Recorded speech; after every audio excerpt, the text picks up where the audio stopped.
Ladies and gentlemen, will everybody please rise and remove your caps for the playing of the national anthem.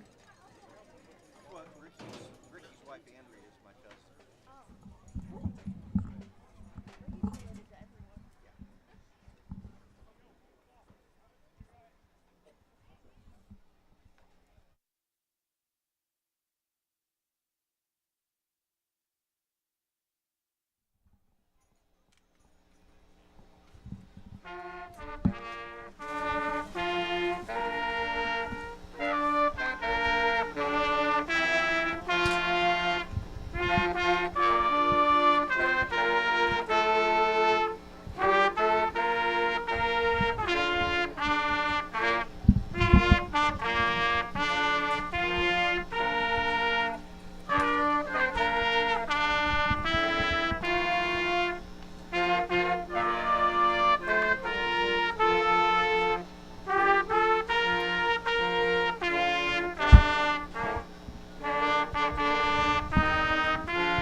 Good evening, ladies and gentlemen, and welcome to tonight's game between the Stark County Rebels and your H-Town Tornadoes. Admission to an interscholastic event is a privilege, and with that privilege comes responsibility. Responsibility to conduct oneself in a respectful manner where the game is enjoyable for other fans and participants. We remind you that all these events are an extension of the classroom, and that these lessons are best learned when respect is shown to all. Please let our good sportsmanship show during the game.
was like, you were at that shed a minute ago.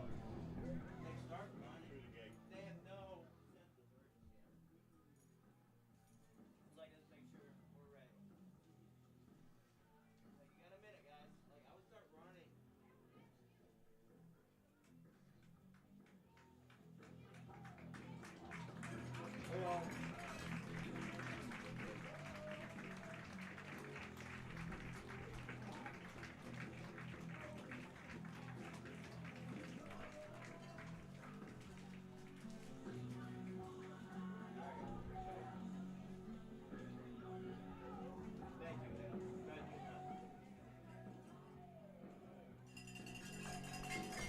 And here come your tornadoes.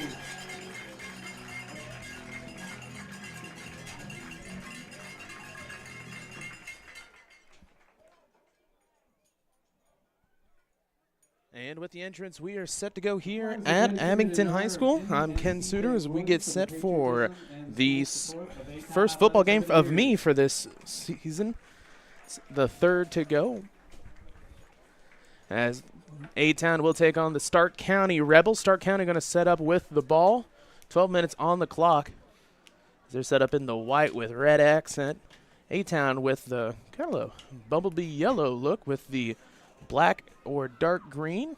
Don't have my really good glasses on, I guess, because it looks pretty similar to me, but with the yellow accent, it makes it pretty easy to stand out. This game brought to you by McDonough District Hospital here on TSSR Game Time Live. Set to kick off, that is number 65, and he's going to go for a left hash opening kick. Hand is up, and we are set to go here on TSSR Game Time Live. Thank you for watching. There's the whistle. Right-handed kick. That's a big bomb down to the far side. A little bit past the 7. Muffed it just a bit. Picked it up. He's looking for a lane to go. Midline and spun around and tackled down there about the 20-yard line. And that's where the Tornadoes will get set up to go. First drive of the day. Are having a little bit of scoreboard issues. If you're watching in the stands, we do have a pretty good turnout on both sides of the ball. It'll be 1st and 10, Tornadoes.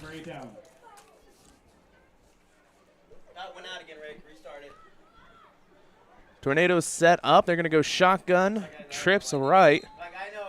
And the timer's not really working right now. No shit. So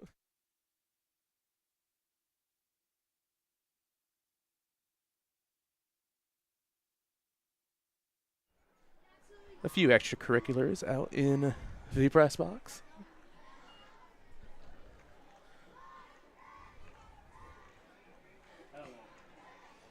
And now it won't turn back on. So it's going to be a weird one, folks, as we get set up. Probably going to have to go with a referee count.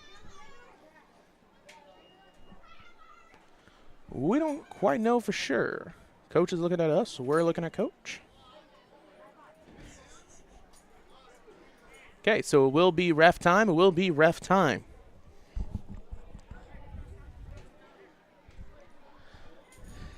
And now it's back up.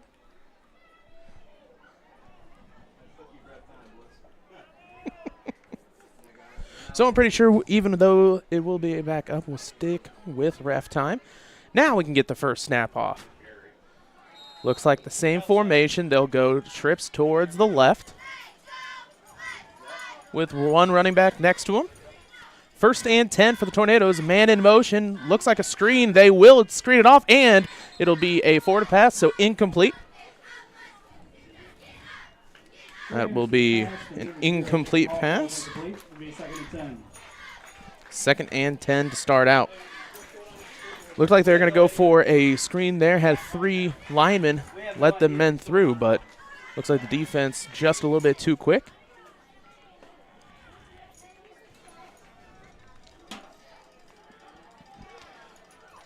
So this time they'll go with an offset man right on the right hip. 2nd and 10.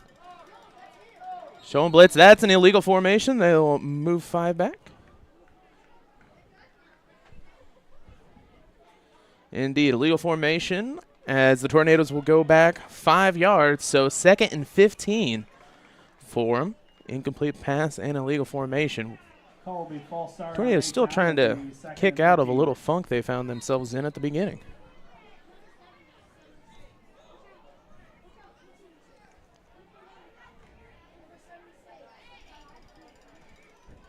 Second and 15.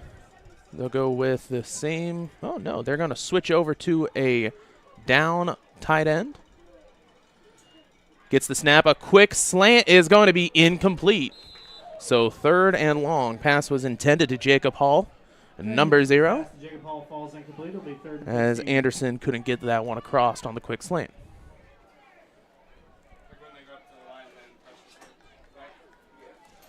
Anderson gets the play and comes up.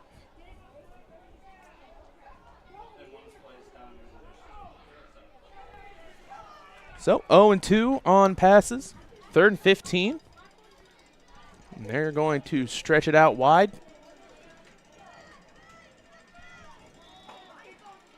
Showing linebacker blitz, and they will. Up the middle, gets past, but just tackled down about at the 20-yard line.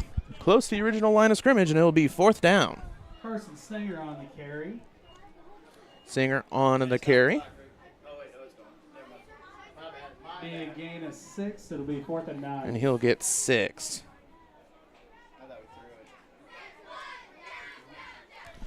Fourth down, looking to punt, back deep to receive. That's number 7, Connor Dame. It's going to be a big kick. Whirling down at the 48, and we'll roll past. Oh, excuse me. I thought the A was the 50. No, it will drop and stop about the 48. I had one of my numbers right. So, set up first offensive position for Stark County as the Rebels have a decent field position to start out. It'll be 1st and 10, Stark County.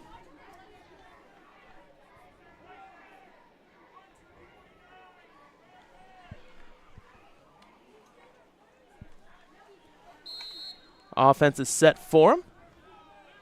They'll have just one running back as he'll go out to be a slot receiver. 2 slot, 2 wide, hands it off, and it'll be a fake over to the left side with the roll, and gets past one defender down to the 40. The second one falls, still able to trip him up, and he'll be downed at the 38-yard line. That was Jacob Hall on the tackle. Connor Dom on the carry. It'll be enough to get a Stark County first down. Dom gets a nice gain of about 12. We'll give him 12. So another 1st and 10 for him. They'll send the wide receivers out left, bunched up, and roll back. So not really getting to a set formation when they're first set up. This time it is handed off. He'll pop it out left, gets past to the 30, down to maybe the 29. We'll see. 31. That's where they'll give it. That one on the rush. On the carry. Be a gain of 7. It'll be 2nd and 3. It'd be Orwig, number 22. So 2nd and 3.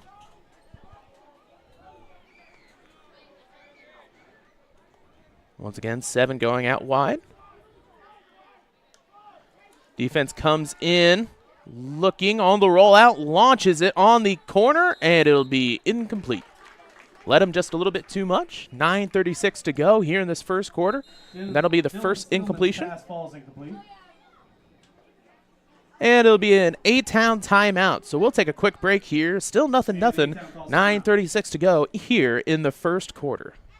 It was the community that really drew me back to Macomb. I'm from a small community, and I'm from a farm family, and ultimately I always wanted to practice in a place like that, and I felt that I had the ability to connect to people who with a similar background from me, and the fact that the staff members at the hospital and the support, all the support staff at the hospital was also focused with the goal of patient care. It felt like it just all came hammered at home for me.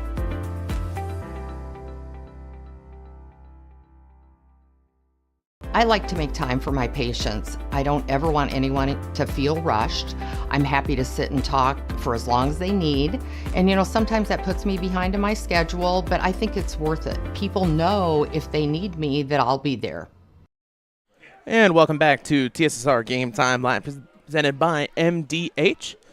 It's 3rd and short here for the Stark County Rebels, as they get set to go. Once again, rolling out right with number 7. That's Connor Dahm. It'll be another handoff as he'll push it out to the middle, but he is stuffed by this defense. Great job by that left end to get a hold of him and keep it together until the raiding party can finish. Loss of about, I'd say about 3. So now it's 4th and 7. Nolan Orwig tackled in the backfield. Orwig couldn't get much going on that one. Aiden Boone.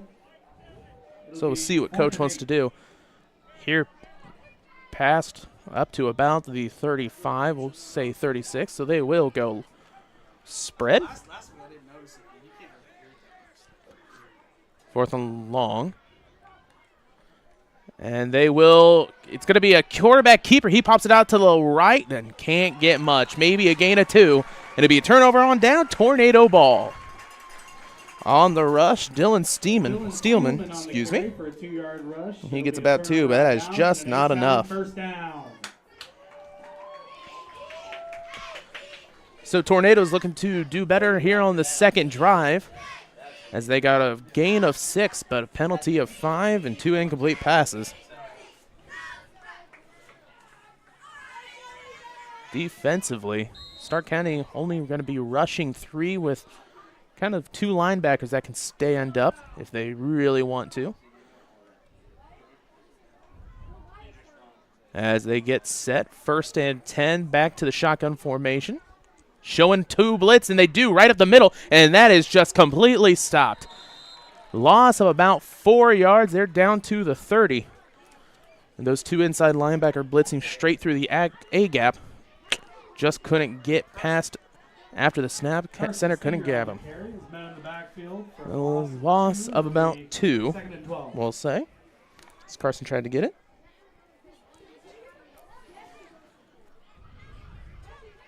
I mean, that's close enough. I'm going to give it 3. Back to the shotgun formation.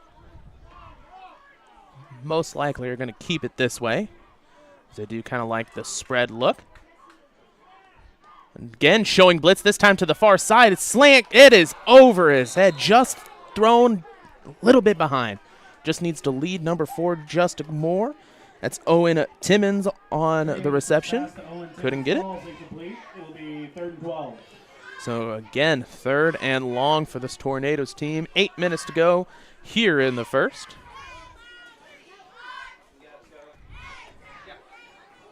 Dre Anderson, QB, coming in. They're going to make a quick substitution as Devin Dirth switches out with Cash Hensley. Looks like they're going for a smaller, shorter, faster. Got trips out to the right. Look for a screen pass as linebackers looking in. And it will be another 2 blitz. Hands it off, throws, and it is caught. Oh, no, he lost handle on the second step. Incomplete pass. Hall had it perfect right there at the 45-yard line for a 1st down and just couldn't handle it, as it'll be 4th and long once again, and looks like the punt team is in. So A-Town starts out with 2 drives, can't get a 1st down as they'll punt. Back to receive is Connor Dahm once again. Personal protector gets a nice block, and that's a good punt down to the 30. He's going to let it go, rolls to the 25-yard line, and that's where the Rebels will get set for their 2nd drive. Rebels had 1 good 1st down run, but that was it when it came to their offensive setup last time. 7:45 to go here in this first quarter, as the A-Town Tornadoes set up on defense. Defensively, still really good. Had that 1 long run, but other than that, they've had a good incomplete break up over on that corner route. Then a nice stop loss of 3. So we'll see how the Rebels set up this time. Spread once again. This time it will be handed off up the middle. Has a huge gap. Gets past 2. Has a blocker with him down the sideline. Only man to beat is blocked, and he'll be pushed. Oh, is he in or is he out of bounds? Is he in or out of bounds? They're saying he's in. Stark County on the long rush. Let's see. We'll point him down at the 25. So, 75-yard rush. That's Orwick straight up the middle. So that's in for 6. We'll see if they go for the 2 or go to kick the field goal. You never really know. Seems like more and more people are getting into the field goal game. 65 out there. That's Auden. He is their kicker, so they will set up for the field goal.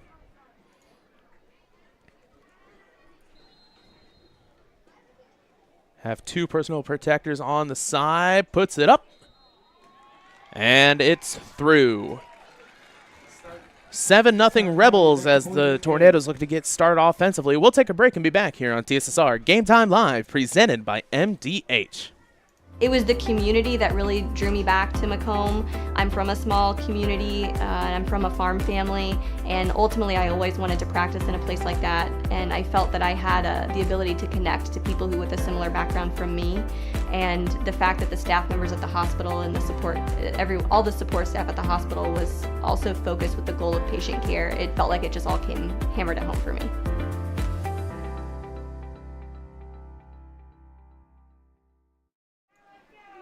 And we're back here on TSSR Game Time Live, presented by MDH. 7-0 as the Stark County Rebels able to get a long touchdown run, 75-yarder to Owen. And Dom will get set up to kick it back deep. Back to receive. That's Evan Hook. Can't quite make out. I think that's going to be number 1, Jamil Johnson. Yeah, it looks like number 1. No numbers on the side make it a little bit harder for me to see. Sun's starting to go down as we have 7:31 left to go in the first quarter. That'll be received. They're going to roll right, looking for a hole, and he got a nice block there. But it'll be out about the 30. Oh, and he is up. So, offense starting at the 30-yard line. See if they can get it past the 50-yard line. Still have not been able to get it. At the 30-yard line, it will be first down for A-Town.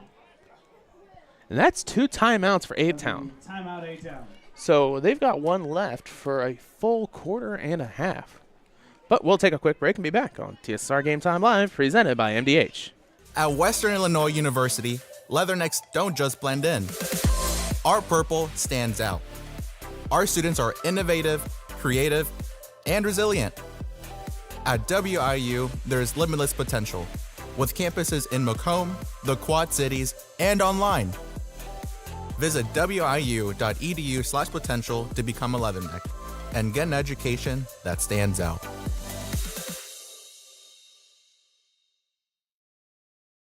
And welcome back to TSSR Game Time Live, presented by MDH. Tornado still talking it over as the Rebels come out.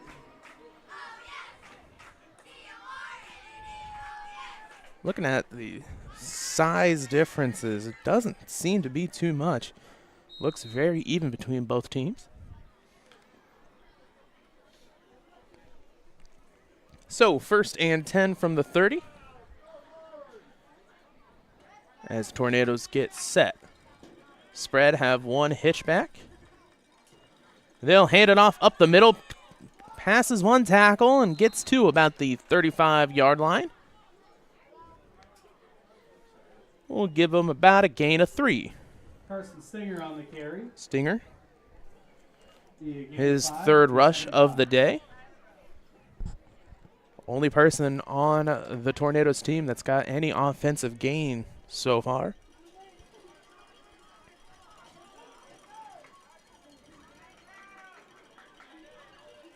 And we'll say give him about 4. They moved that line just a bit. Hands it off, gets a lead block on the counter, and the just tackled down. He faked me out. I sure thought he handed that off. He probably should have handed off. Loss of about 2. For a loss of 4, it'll be 3rd and 9.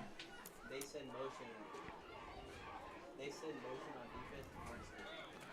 defense. All right, so a loss of about 3. We'll make it 3rd and 9. 6:14 to go. 7-0 still your score. 4 wide receivers wide, still with 1 running back. Anderson's going to have a blitz out to the left side. Slant open this time. Caught down past the 50 and into the 47. We'll give him 47. Hall on the catch. That's fine. It's got plenty better. And it'll be the first down. For an A-Town first down. We'll say from the 31 down to the 47. Oh boy, now I got to start doing math. 1st and 10 for the Tornadoes.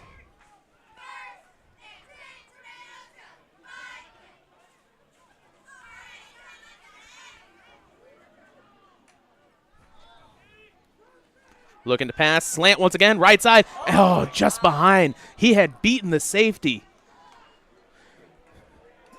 Dre just a little step off from the wide receiver, so go incomplete. It'll be 2nd and 10.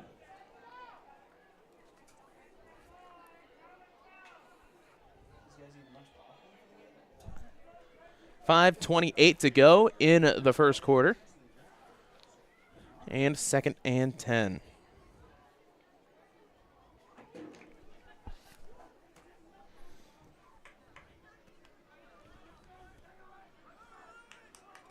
Offset tight end here on the left side.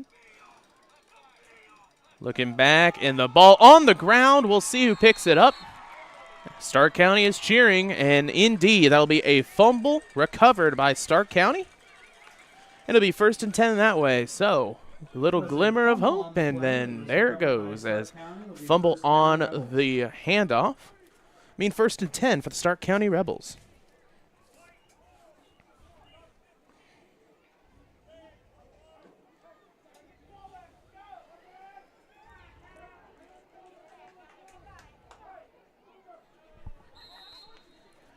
Whistle blows, 1st and 10. Ball spotted about the 46-yard line.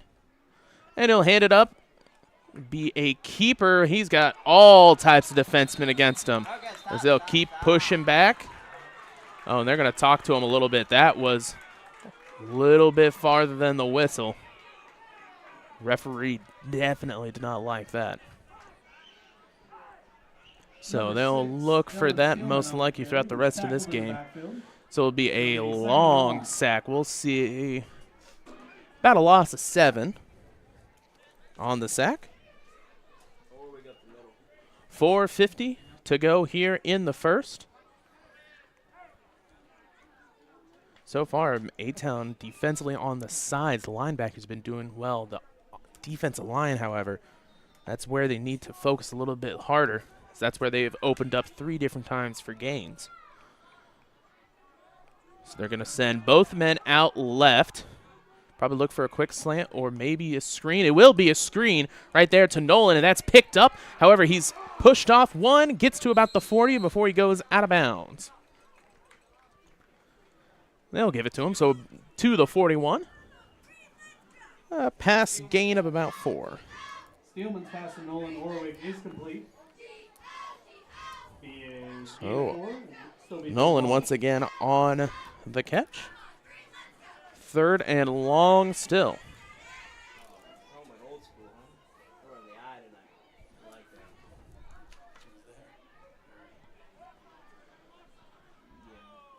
that. Looking spread, they'll only send 1 man out. Speed option. Orwig up the middle. Double A's. It'll be a handoff rolling right there, looking long. Passes it up to nobody. So 4th down. Defense did a good job of picking up the wide receivers. Might have been a miscommunication there. They had wide open lane. They might go back to that, but instead of running that post, pull in a slant. They'll mark it on the left hash. Back to kick. Once again is Auden. And back to receive. That is number 6, Evan Hook. Main receiver so far for the Tornadoes today.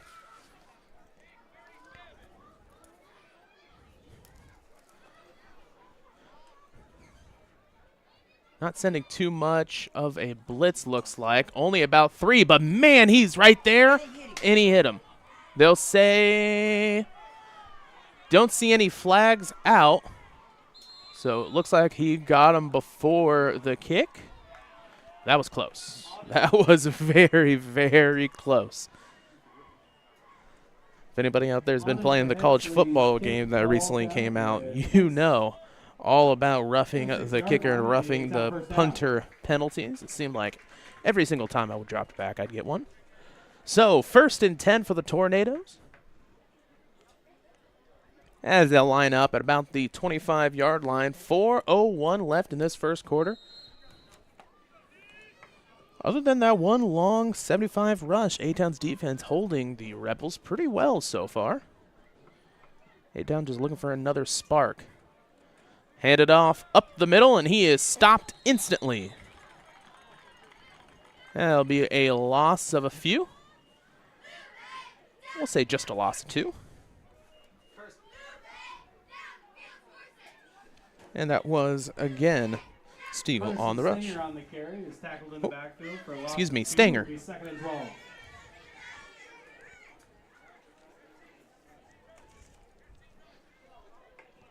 Second and long. Some defense calls named Steve Rogers, so we'll see something a little bit weird. And that Steve Rogers call is going to be a left side blitz right there, tipped and incomplete. Slant's being defended quite well. They had that one towards Hall. Jerry Anderson's pass to Owen Timmons falls. That'll be incomplete. 3rd and 12. So one for 6 on the day so far, passing for Dre Anderson. Had that 17-yard completion to Hall. And it'll be 3rd and 12. 3rd and 12, going to be trips towards the right side for Anderson. Showing blitz. And they will send another linebacker, and he's right there. He'll throw it up. And that'll most likely, was anybody in the vicinity? Don't see any flags out. So it'll be 4th and long. Dre Anderson's pass falls incomplete. It will be 4th and 12. Once again, here comes the punt team out for the Tornadoes.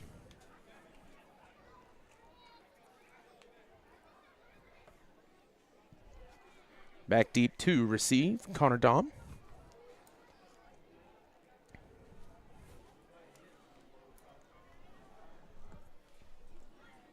And the kick is up. Ooh, and this one's high. They're going to call fair catch and let it roll to the 40, about halfway through the 47 and the 48. Excuse me, that's the 48 and the 49. You can tell I did not major in math. Jacob Hall's punt will be touchdown at the 48. So 7-0, 3:04 left to go in the first quarter. Sun has finally dropped. Still have some light, however.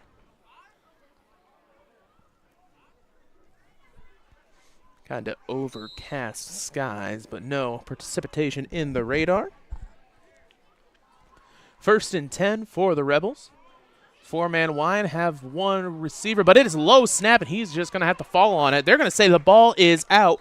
One referee looking. They'll say, nope, dropped. He was down before it came out. And we'll call it a loss of 3. It will be 2nd and 14. So QB stealing. -8 on the rushing stats so far.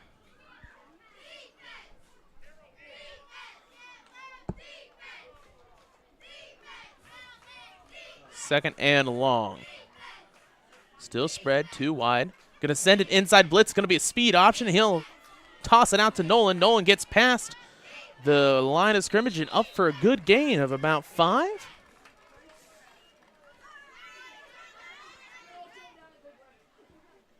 We'll give him 8. So a gain of 8 means it'll now be 3rd and 6. 9, it'll be 3rd and 6.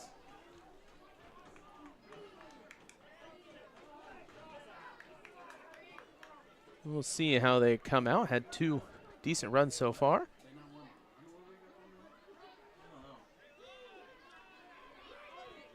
And they'll send Dom out to the right. So still in the same setup.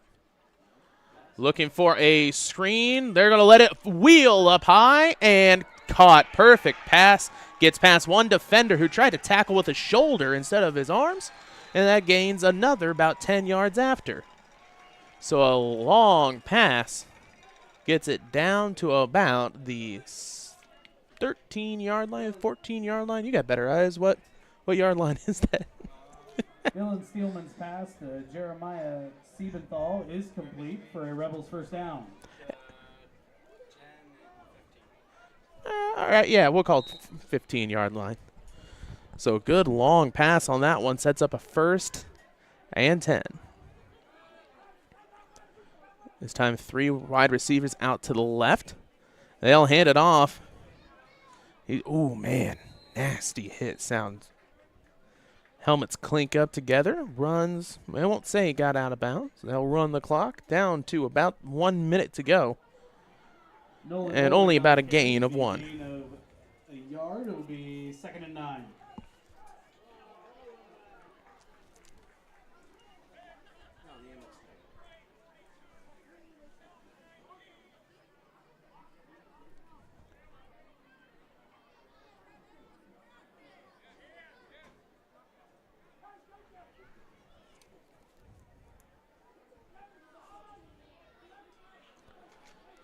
Wide man to the right. They're quite spread out. On the left hash, they'll run the option once again, but no place going. Although he just runs past. Ball is on the ground. We'll see who picks it up. It's into the end zone.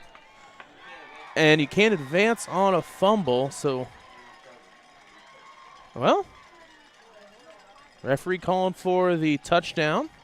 One referee talking. They're going to confer for a sec.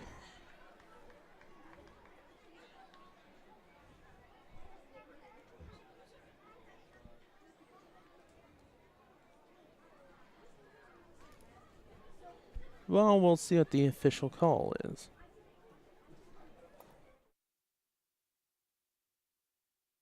It will be a touchdown. Ball was fumbled, but recovered by Stark County Rebels in the end zone for a Stark County touchdown. So 13-0 as they get set for the field goal. Say a fumble recovery touchdown.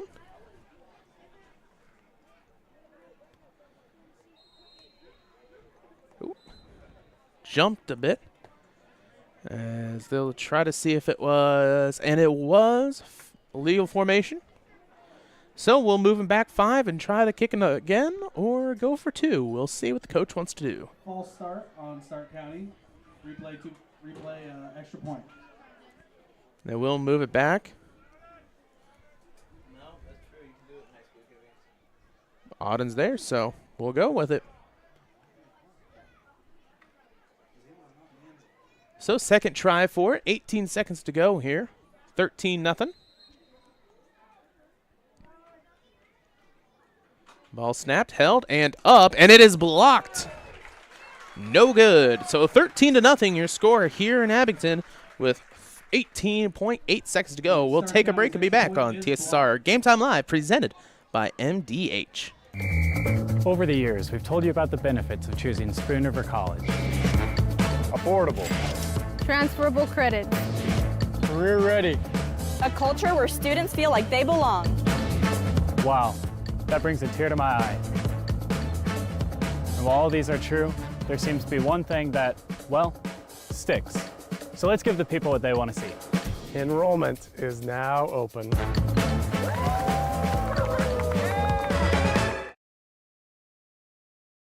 I like to make time for my patients. I don't ever want anyone to feel rushed.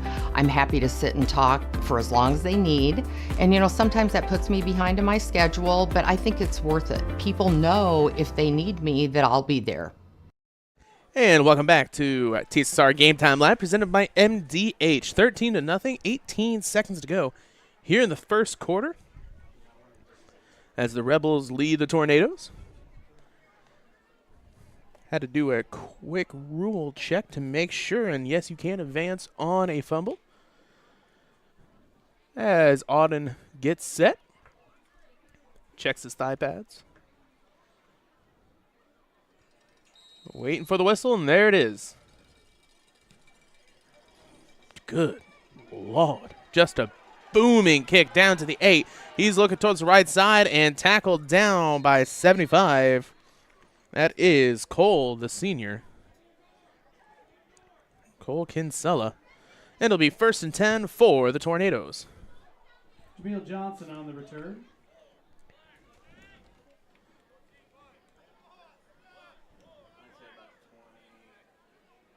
And the Tornadoes get set up. Be tackled down to 26-yard line. Be A-Town first down. The defense moving back. Tripped up Alyssa, our cameraman.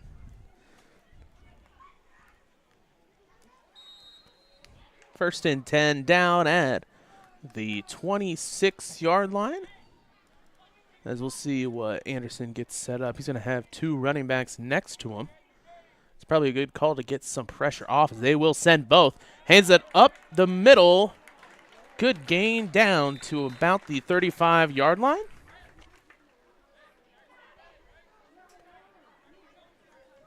And it'll be the end of the first.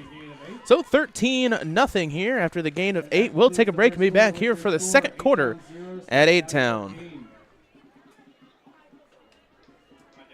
At Western Illinois University, Leathernecks don't just blend in. Our purple stands out. Our students are innovative, creative, and resilient.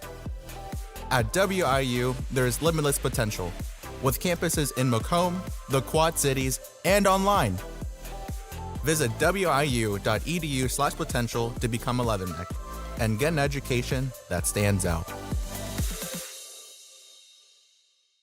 My experience with McDonough District Hospital was amazing. I have a lot of allergies, complicated by nasal problems. And the procedure I had is Vive Air. Dr. Sparks was incredible. The Vive Air procedure is a radiofrequency ablation procedure. She no longer has to do any medications to breathe, so she gets a much more restful night's sleep. And a short little office procedure, and have somebody that feels like it's totally changed their life means the world. It's a permanent improvement on the quality of your life. And welcome back here as we get set for the second quarter. 12 minutes on the board, 13-0, as it is Tornadoes ball after the 8-yard carry. It's 2nd and 2.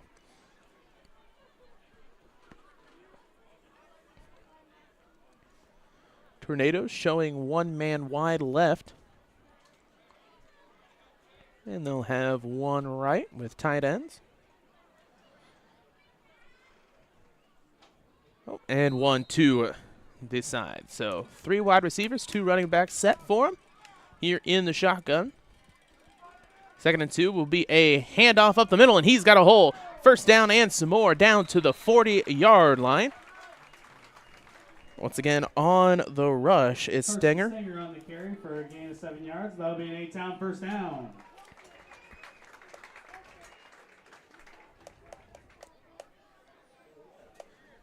So that's 6 rushes for 25 yards overall for him. And a 1st and 10 for the Tornadoes. I do believe only the 3rd first down they've had. Oh, 2 linebackers, a blitz again. Going to send a man in motion. Sure enough, it's going to be rush, and Anderson can't get much and loses about 4. He's now to -8 yard wise. Dre Anderson on the carry. They'll give him forward momentum. Loss of 2. It'll be We'll only lose 2. 2nd and 12. Line still hasn't quite found a fix there for the 2 linebacker blitz up the A gap. As we'll see what Coach cooks up this time. They'll send 4 wide, 1 running back to the beginning. Second level playing high in. Looking like another blitz, and indeed 2 blitzes outside. It's lofted up, nowhere to go, and incomplete. Looking probably for a post there, but both went in instead of out. So another incompletion leads to another 3rd and long for A-Town.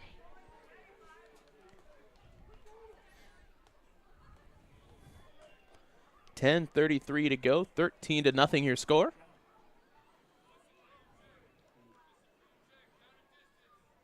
And here comes Dre with the ball. Call, not ball. 3rd and long. They got 3 on the right, 1 left, 1 running back. Linebacker creeping up. This time he'll play back and gets the hitch. And they'll call incomplete. 4th and long. That is the 8th incompletion so far today. 1 for 9. Dre Anderson's pass to Jacob Hall falls incomplete. It'll be 4th and 12. And here comes the punt team. Jacob Hall back to punt. And once again, Connor Dahm out to receive.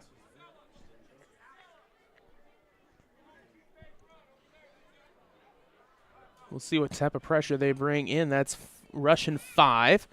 Almost gets a hand on it, but the punt is up and clean.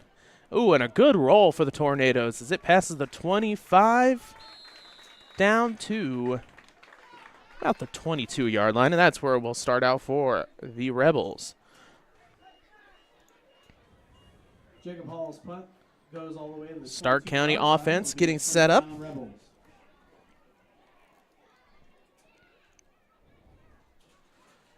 So far, just 2 long plays set up both touchdowns. 75-yard rush and a 47-yard pass. So 1st and 10. We'll see what type of motion there is. Okay. So they'll keep on telling them to go wider. So it's a twin instead of a stack, looking to pass. Has the man out on the in route, and he gets past 1 after the breakdown, and he's tackled down past the 35 to the 36-yard line. And that'll be another 1st down. Pass to Ross Sainer is complete. That'll be enough for Rebels' 1st down.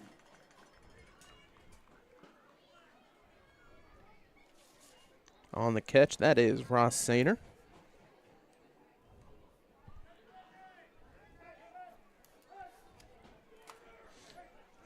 And another 1st and 10 for the Rebels.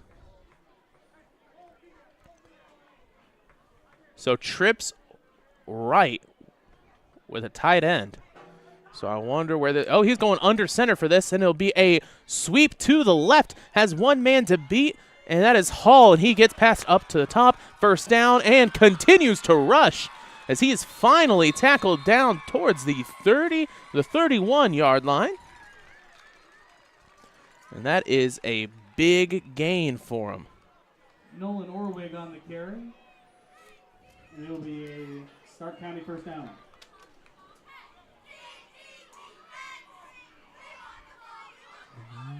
Norwig will count that out. That is at 5, 10, 15, 20, 25, 30, 30. We'll go 36-yard rush.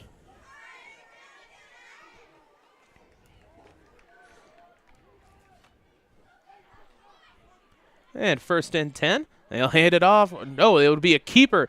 And he's tackled at about the line of scrimmage by number 55. That's Aiden Stromson. And about a 2nd, and they gave him 1, so a 2nd and 9. Stillman on the carry. Makes his way back to the line of scrimmage. It'll be 2nd and 10. 8:41 to go, 13-0 your score.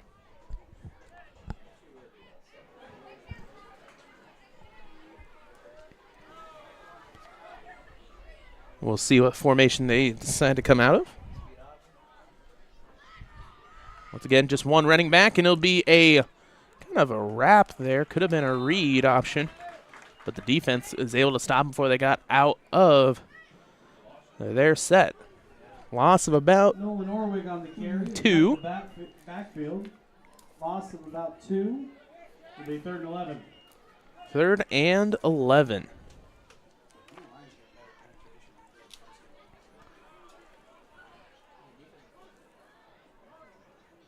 Okay, so different type of formation here as Norway, and then there it is. So got him to jump there. I wondered why the weird formation. So offside call. Let's see, they had about 2 on the right side. 1 blew up the line. 3rd and 6. So after the play, 3rd and 6, they'll roll clock, 7:47. Still getting the call here from coach. All right, so they got 3 right. 3rd and 6. Nolan trying to figure out where he's at, and they'll go right back to this down line play, see if it will be the sweep once again, and this time it's a counter up the middle. And maybe a yard. Maybe. Yep, we'll give him a yard. So 4th and 5. Gain of a yard. That'll be 4th and 5. 4th and 5 for the Rebels. We'll see what Stark County wants to do. That's 7 minutes left here in this first half. Tornadoes showing signs of life. Just needs to pull it together to get one good drive.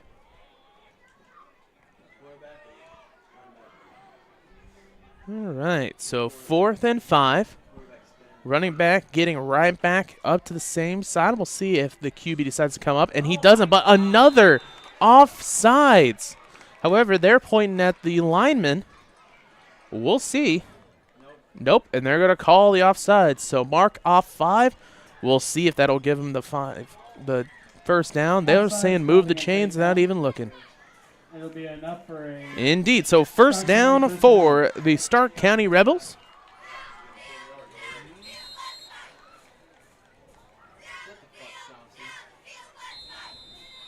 And a timeout called by Stark County. So we'll take a quick break and be back here on TSSR Game Time Live, presented by MDH. My experience with McDonough District Hospital was amazing. I have a lot of allergies, complicated by nasal problems. And the procedure I had is Vive-Air. Dr. Sparks was incredible. The Vive-Air procedure is a radiofrequency ablation procedure. She no longer has to do any medications to breathe, so she gets much more restful night's sleep. And a short little office procedure, and have somebody that feels like it's totally changed their life means the world. It's a permanent improvement on the quality of your life. At Western Illinois University, leathernecks don't just blend in. Our purple stands out. Our students are innovative, creative, and resilient. At WIU, there's limitless potential, with campuses in Macomb, the Quad Cities, and online. Visit wiu.edu/potential to become a leatherneck and get an education that stands out. And welcome back to TSSR Game Time Live, presented by MDH. 6:32 left to go. 1st and 10 for the Stark County Rebels after the penalty on 4th and 5. Looking to pass once again. They're going to have a slant up the middle, caught and in for 6.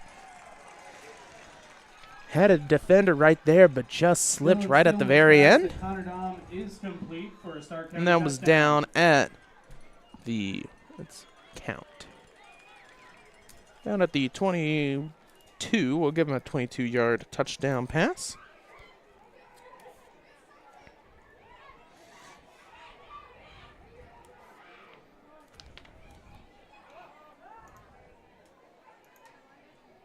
And set to kick.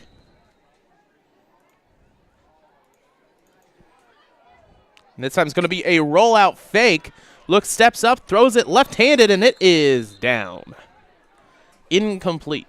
So 19-0 your score. We'll take another quick break and be back here for the next offensive drive for your A-Town Tornadoes. When I walk in and talk to my patients, I like my patients first and foremost to feel comfortable.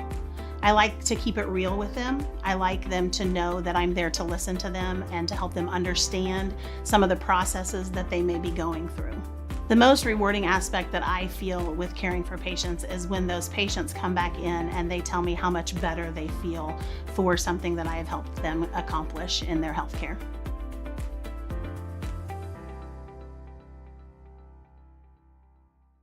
My experience with McDonough District Hospital was amazing. I have a lot of allergies, complicated by nasal problems. And the procedure I had is Vive Air. Dr. Sparks was incredible. The Vive Air procedure is a radiofrequency ablation procedure. She no longer has to do any medications to breathe, so she gets a much more restful night's sleep, and a short little office procedure, and have somebody that feels like it's totally changed their life. At Western Illinois University, leathernecks don't just blend in. And welcome back to TSSR Game Time Live, presented by MDH. Do apologize cutting that off early. I went to scroll up and it hit a button. Neil Johnson and Evan Hooker back to receive. Oh, man. First game jitters, getting them out of the way. I want to call them jitters. It's more first game screw-ups because I screw up in pretty much anything somehow. 19-0, 6:26 to go here for the kick. Auden with another long ball. Rolling right, has some blockers, gets a nice gain up to mount the 27-yard line. That's where they'll lock him down. And the A-Town Tornadoes set up offensively. Had better success when they brought those two running backs in. I'd like to keep them, keep holding it towards that formation and spreading all the way wide out. With those two in, they seem to blitz a little bit more. They're a bit more conservative. Those blitzes are really getting to them. So 1st and 10 from the 27. 6:19 to go. Indeed, they do keep the two running backs. This time it'll be a handoff and a blitz off the side. He's able to shrug off, and Stenger is able to get a few more. That speed off the side for those linebackers gives them about 5. 5 yards. It'll be 2nd and 5.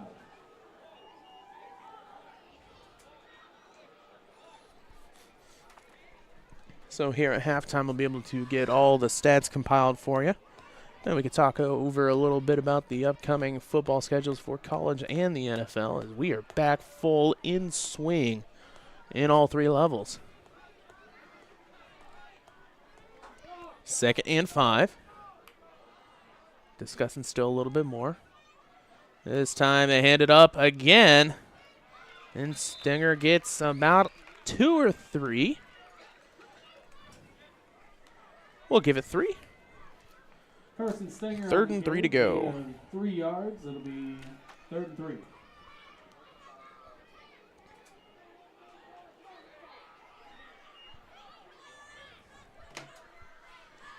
Third and 3 to go. Still, when it comes to rushing, it's either Anderson or Stenger. They have not given to anyone else. Only other person involved in the offense has been Hall with that 117-yard slant. And they're going to send everybody and get them to move. And it will be offside, so a 1st and 10 after the penalty for the A-Town Tornadoes. 4:51 to go here in the first half.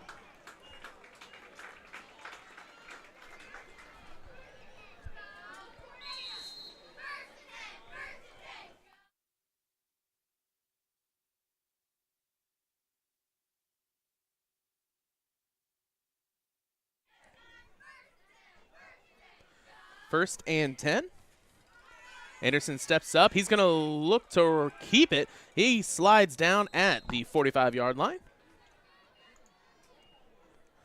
And they count it right where he started the slide.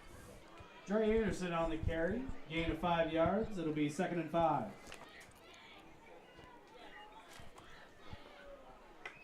Second and 5. They'll move him up to the 46-yard line. Right of the white of the T for A-Town. 4 minutes on the dot left in the first half. A-Town really wants to get out of this drive with some points. Go in with a little bit of momentum. 2 running backs set, man in motion. And he's going to go wide and will be a handoff, but he's going to be caught from behind. Ball is out. And it will be Stark County with the with the recovery. So that's 2 fumble recoveries for the Rebels, and they'll be set up First down for the Rebels. here with some good yardage. 3:47 to go. That's down at the 48-yard line. So now 2 fumbles lost for A-Town, as we get a little bit of momentum, and it just slips away somehow. 1st and 10, right side. He's going to hand it off again to Orwig, and Orwig's just going to power through the entire first 2 levels. He's going. He's still going. And this is why you don't stop your feet when you're tackling. Touchdown. It's going to be another long one for him. 48 yards on the rush. And another touchdown for Stark County.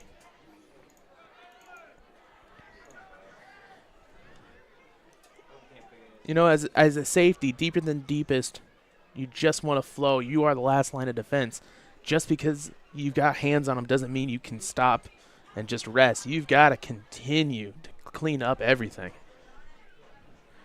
25-0, 3:33 left to go. We'll be set up for a field goal. Well, it could be a field goal. They did try to fake it last time. This one's up and in. 26-0. Here your score is. We'll take a break and be back on TSSR Game Time Live, presented by MDH. Home is more than a place. It's full of the people and moments that matter most. Providing for loved ones, expanding your horizons, or simply living the life you love. With all you have to protect, choose insurance you can count on, so you can experience more of what you live for. Country Financial. Experience more. I like to make time for my patients. I don't ever want anyone to feel rushed. I'm happy to sit and talk for as long as they need. And you know, sometimes that puts me behind in my schedule, but I think it's worth it. People know if they need me that I'll be there. After my appointment that day, I just made up my mind that I'm going to have my baby here in Macomb. They were so wonderful. I thought about the staff of MDH. They're all good. This is just the best place for you and your family. And welcome back to TSSR Game Time Live, presented by MDH. 26-0 here. Stark County leads the Tornadoes. Looking for another kickoff. Auden having one heck of a game so far between long kickoffs and field goal opportunities.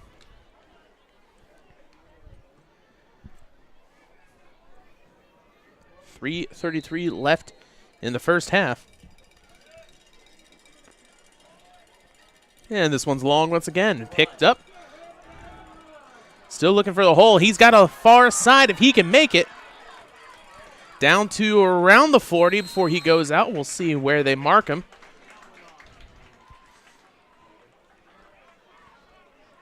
Evan Hook on the return. Oh, they're going to mark him way up there. Goes out of bounds.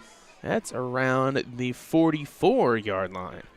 Goes out of bounds at the So some 44-yard good line. field yardage for the Tornadoes to get started off this drive. 3:23 to go.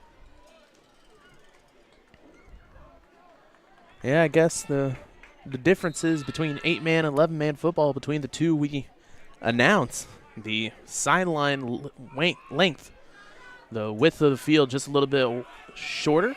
Tripped me up there as the full through. It's going to be a first down and some more on the catch and run. Nice screen pass as we're trying to figure out who that went to. That was number 6, Evan Hook with the catch. Is complete for an A-Town first down. We'll say that's about 11. If it was at the 44.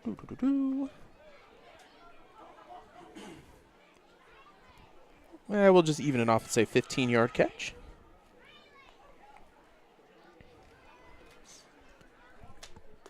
Three minutes to go here as A-Town runs up. 1st and 10.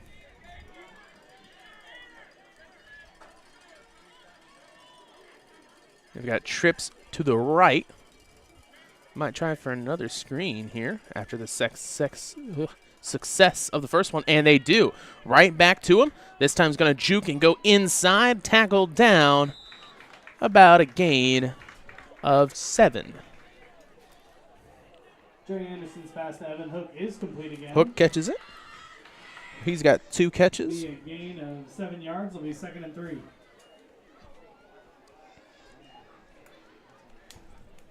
.2:15 to go. A-Town going to have to pick the pace a little bit, pick up the pace.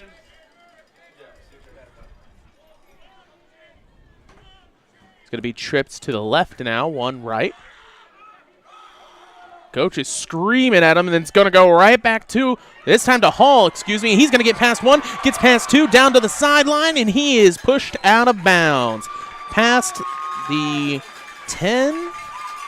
Maybe not past the 10. It's going to be close to that line, but still a good first down catch and run. Jacob Hall is complete for an A-Town first down.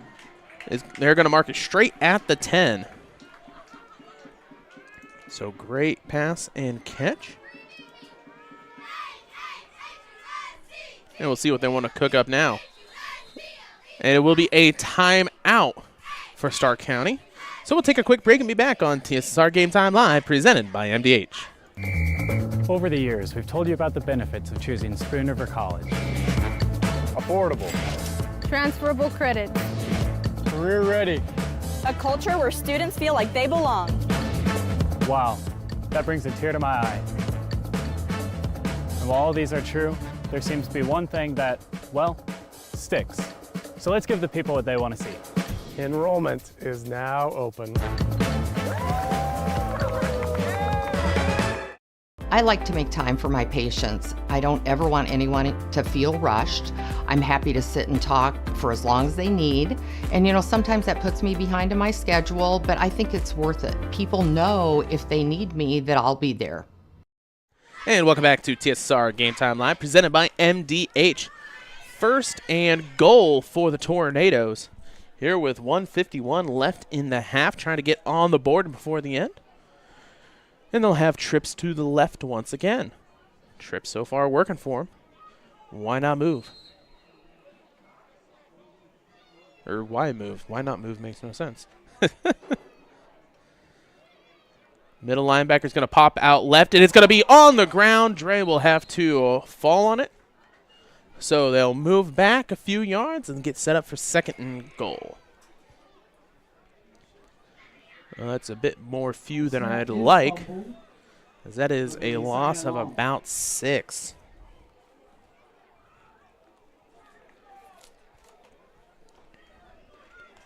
So 2nd and goal, 1:24 as the clock rolls.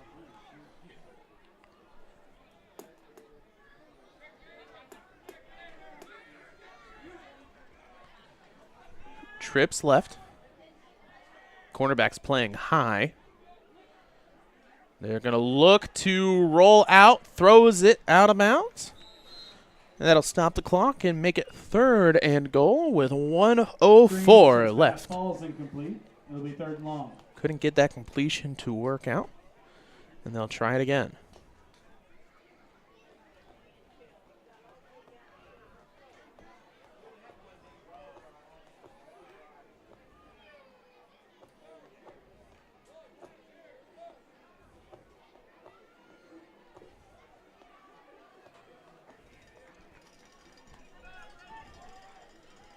So, 4-man wide. Linebacker's trying to get him to jump. Gonna look to pass. Has a man on the side. He's gonna have to roll out. He's got an open Mike. Throw it. Throw it. as it is caught, and a flag after. Had that out on the far side. He was looking a little bit towards the middle of the end zone. Trey Anderson's pass to Jacob Hall is complete, but there's a flag on the play. So we'll see what the call is. Gonna say illegal man downfield. So, lineman, gotta make sure you can't get up on a roll. So we'll see what coach wants to do, whether they move him back. And they will. They'll move him back. 54 seconds to go. And it'll be 3rd and goal from the 20.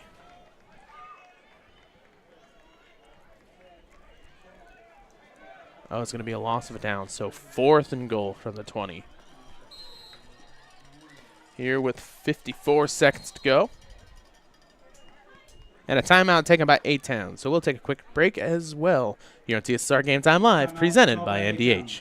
My experience with McDonough District Hospital was amazing. I have a lot of allergies, complicated by nasal problems. And the procedure I had is Vive Air. Dr. Sparks was incredible. The Vive Air procedure is a radiofrequency ablation procedure. She no longer has to do any medications to breathe, so she gets much more restful night's sleep.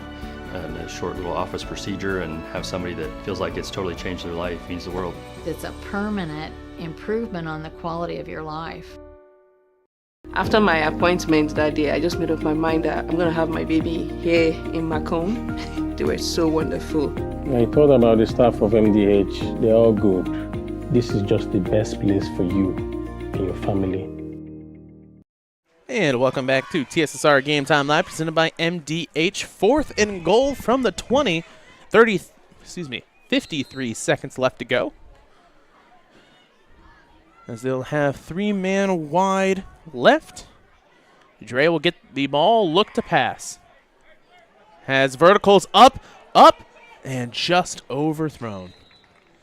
So it'll be turnover on down. Stark County will get the ball with 47 seconds left in the first half. It'll be a turnover on downs as a Rebels first down.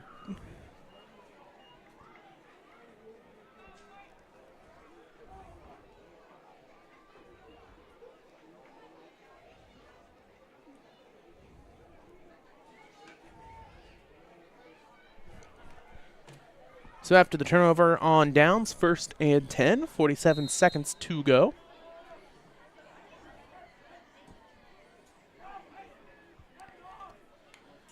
And they'll hand the ball off. He's going to look to pop it out and can't find much, so he'll run out of bounds, lose about 2 on the game.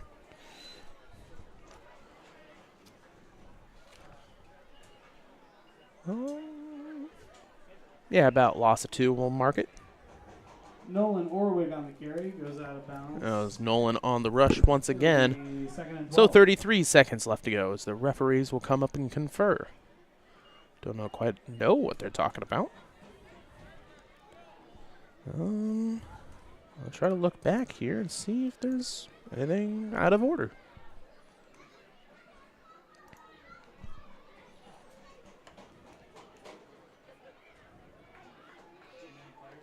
Are they going to say too many players on the field?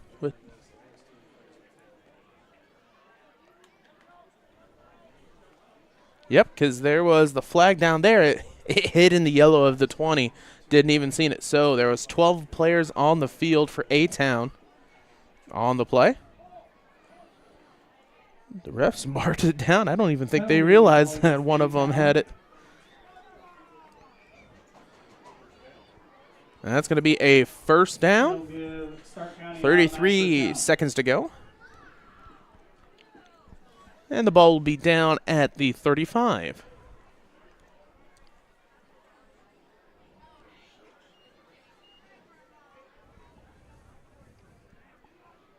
Well, White Hat still talking. And they'll hit the whistle. 1st and 10, 35-yard line after the foul. After the flag, excuse me. And they'll look to blitz, and it's going to be inside blitz right back to the pass, and it'll be knocked out of bounds, just about a yard short of the first down. So 2nd and 1.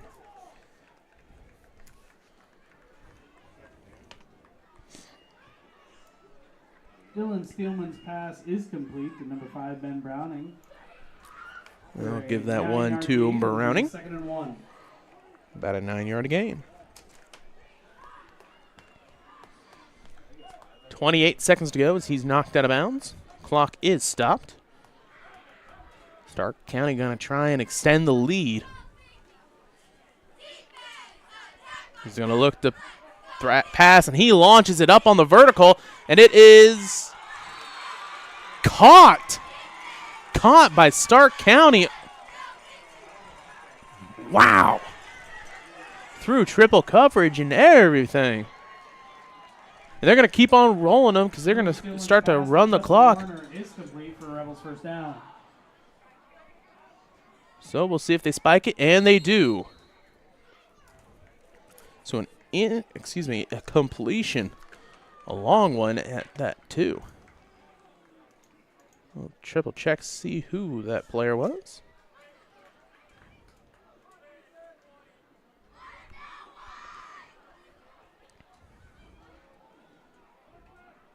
That was down the middle, number 8. That is Justin Warner on the catch. Looking to throw once again, the wheel route, and it is easily picked off. 8-Town, 10 seconds to go, and he's going to run. That's Justin Hall. He's got one man. He's got a blocker. Get out of bounds, get out of bounds, get out of bounds. Give yourself a chance, and does he get out of bounds? Does he get out of bounds? We'll see, but 1 second to go here for 8-Town on the interception. First down.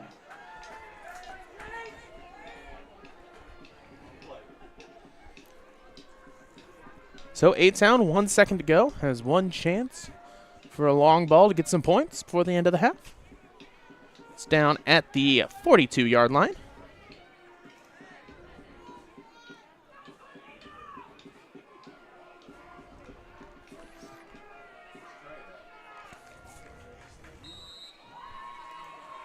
And they'll take a knee here to end it off.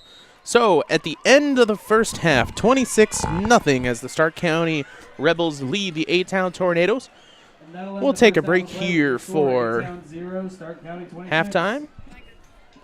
And we'll come back, talk a little bit about scores in the area alongside some upcoming games. So we'll see you right after this. All right, welcome to halftime here. Patrick Osterman with us, and we talk about behind-the-scenes stuff all the time. The guy running the board right now, kind of crazy. I don't know if you could get a much higher title running the board behind the scenes of an interview at McDonough District Hospital other than our president and chief executive officer, Bill Murdoch. But we appreciate Bill helping us out. Yeah, he's game to help with everything. I'm guessing your job has to be a little more relaxed now. He seems to be like a pretty good guy to work with. I tell you what, Bill has done a fantastic job. You knew just how good of a person he was, having worked with him for the last 5 years prior as our chief financial officer. And when he was promoted to our chief executive officer, I was all excited about it. I think everybody in the organization was very excited about it. You talk about, do you need to do a national search? And our board of directors, I give them all the credit in the world. They listen to the staff. They listen to the community members and said, you got somebody here who knows what they're doing, is a great person, does a great job. He knows the community. He's invested in the community, and it's been a great 2024 so far. And we've got a lot of bright future, a lot of great things that we're looking ahead towards. Well, it's nice because MDH has been so embedded in the community, right? It is always nice to have somebody at the top and throughout the system that's also embedded in what the community has to offer and needs. Absolutely. With my job, I do a lot of community relations. I get out, talk with businesses, talk with organizations. And one of the first conversations I had with Bill when he stepped into that new role, he said, Pat, I want to get out in the community. And we've been able to do that. We've gone out and met with our regional healthcare colleagues, CEOs, just talking about what can we do together? Is there anything we can do together? Rural healthcare is tough. there's a lot of challenges we face, but if we work together, maybe play to each other's strengths, I think we can both succeed. And that's the best way that we can help serve our community, help serve the patients that we are here to serve. Well, and improving your brand is always a good thing, right? Whether it's a hospital or TSSR Game Time Live, improving your brand is a good thing. Getting out in the community helps that, but also expanding your options helps that as well, right? Absolutely. One of the things you always look at is clinical partnerships. If we can't get a physician here, is there another healthcare organization that we can do what we call a clinical partnership with? Blessing Health is a great example out of Quincy. They bring cardiologists up here, a pulmonologist. We have a urologist that comes up here once a week. So our patients in McDonough County, they don't have to drive down to Quincy or maybe Springfield or maybe Peoria. If we can find those clinical partnerships where they can be seen here in Macomb, it's just a win-win for everybody. Well, last year we talked about expanding to Monmouth with you. We talked about the pharmacy. As we talked to Bill, the pharmacy is expanding, and I shouldn't say expanding, it's coming to completion. You've done great things, I think, in Monmouth. What's down the road for MDH? Are you at a point that you can talk about anything that's coming? I think we just got to keep looking on how we can continue to grow, and that's been one of our focal points. We do strategic planning on a quarterly basis. We want to look ahead, 2-3 years down the road, but as we said, there's a lot of dynamics going on in healthcare right now. So if you get too far ahead, you kind of lose sight what could be coming right around the corner. So that's why we try to keep it more of a short term, yet still look ahead to the long term. Like we said, our biggest challenge is how can we continue to grow? We've been here for over 65 years. What can we do as an organization, as a staff, as an administration team to make sure we're still around here for 65 years and beyond? As public relations guy for the hospital, what do you want to use this opportunity to tell the people that might be watching about MDH in 2024 that's different maybe than what they expected or saw from 2023 or before? Well, as you just talked about, our clinical expansions, as you said, Monmouth, our MDH Monmouth Clinic, convenience clinic, sports med and rehab. We got great staff up there, and I think that's a common theme. I know Bill talks about this a lot.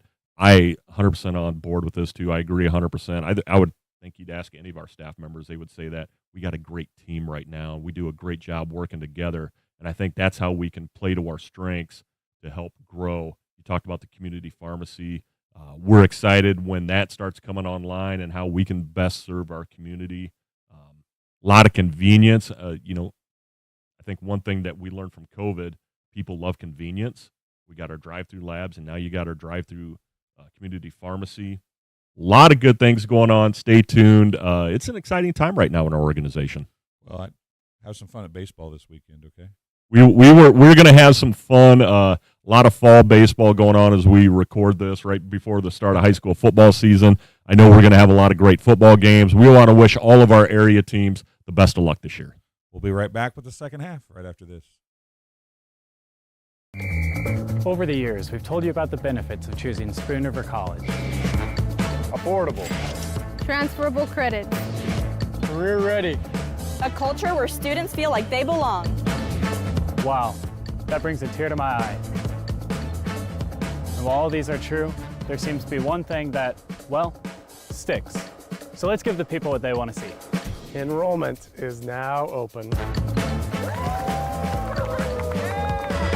My experience with McDonough District Hospital was amazing. I have a lot of allergies, complicated by nasal problems. And the procedure I had is Vive-Air. Dr. Sparks was incredible. The Vive-Air procedure is a radiofrequency ablation procedure. She no longer has to do any medications to breathe, so she gets much more restful night's sleep.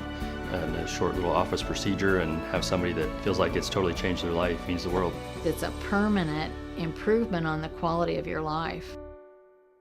At Western Illinois University, leathernecks don't just blend in. Our purple stands out. Our students are innovative, creative, and resilient.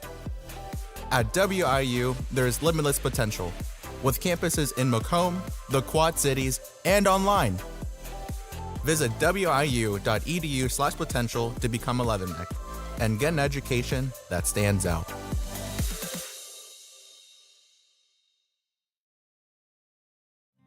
Home is more than a place. It's full of the people and moments that matter most. Providing for loved ones, expanding your horizons, or simply living the life you love. With all you have to protect, choose insurance you can count on, so you can experience more of what you live for. Country Financial. Experience more. When I walk in and talk to my patients, I like my patients first and foremost to feel comfortable. I like to keep it real with them. I like them to know that I'm there to listen to them and to help them understand some of the processes that they may be going through. The most rewarding aspect that I feel with caring for patients is when those patients come back in and they tell me how much better they feel for something that I have helped them accomplish in their healthcare.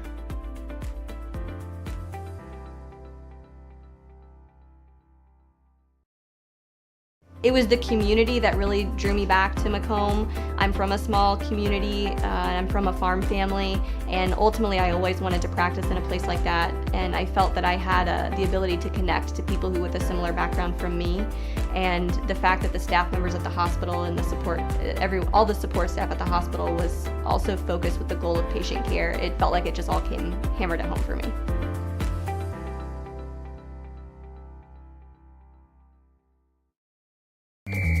Over the years, we've told you about the benefits of choosing Spoon River College. Affordable. Transferable credit. Career ready. A culture where students feel like they belong. Wow, that brings a tear to my eye. And while all these are true, there seems to be one thing that, well, sticks. So let's give the people what they want to see. Enrollment is now open.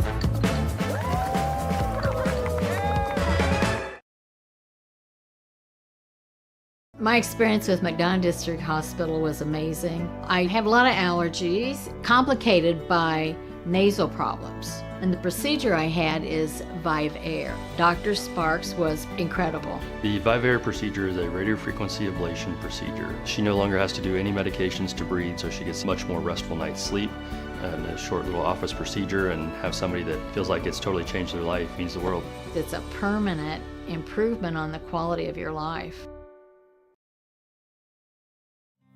Home is more than a place. It's full of the people and moments that matter most. Providing for loved ones, expanding your horizons, or simply living the life you love. With all you have to protect, choose insurance you can count on, so you can experience more of what you live for. Country Financial. Experience more. It was the community that really drew me back to Macomb.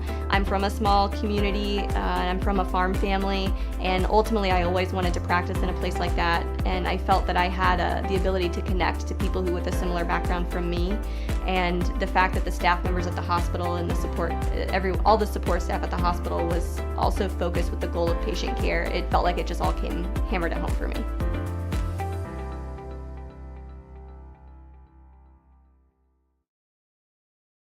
After my appointment that day, I just made up my mind that I'm going to have my baby here in Macomb.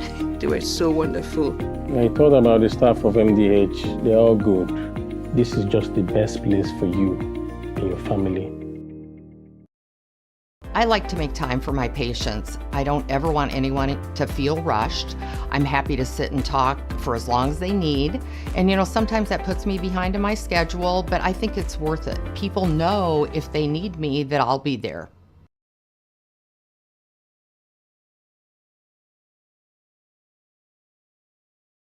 At Western Illinois University, leathernecks don't just blend in. Our purple stands out. Our students are innovative, creative, and resilient. At WIU, there is limitless potential, with campuses in Macomb, the Quad Cities, and online. Visit wiu.edu/potential to become a leatherneck and get an education that stands out.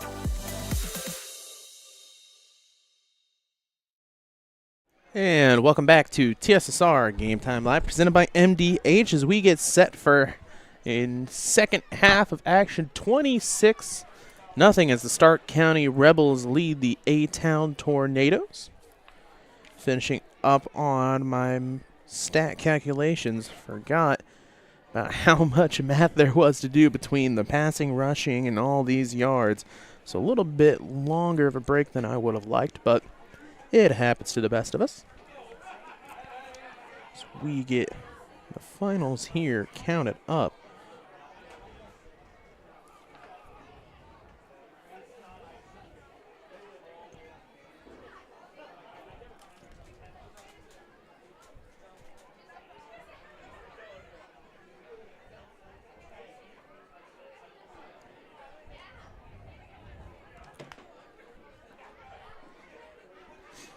All right, so passing so far for Stark County.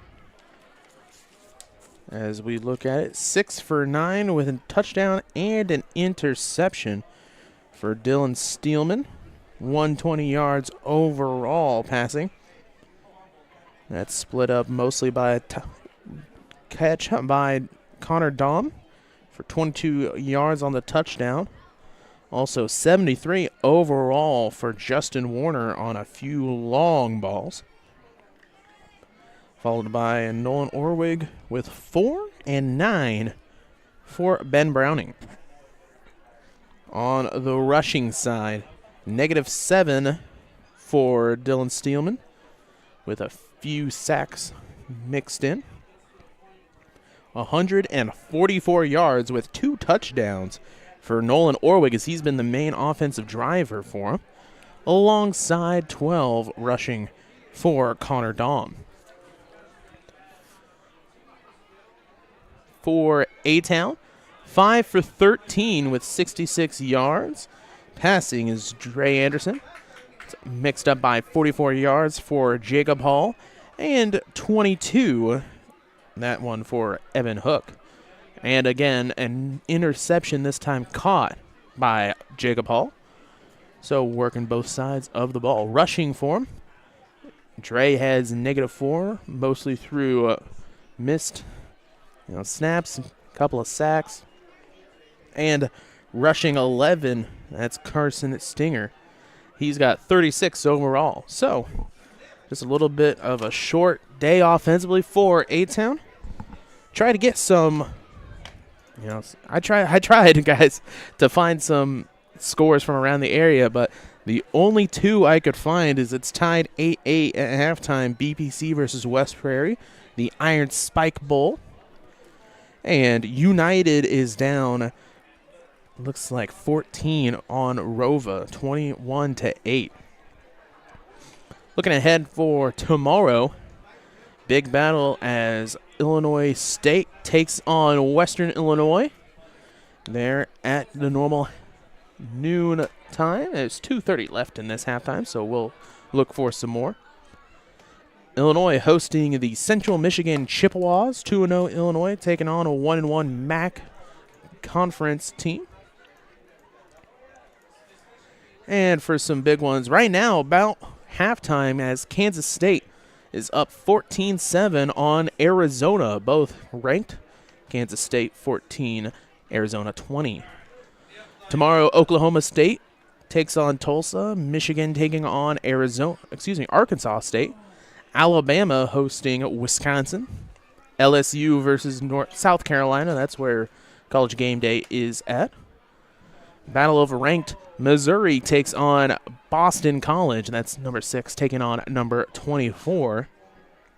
Alongside Miami of Florida against the wrong Miami, the real Miami's in Ohio, takes on Ball State. Oregon State, what used to be a MAC rivalry. The MAC rivalry. Now I'm looking all over. It's the Pac-12 or Pac-10 rivalry. That's not quite a thing anymore, thanks to the bigwigs up at ESPN wanting those money.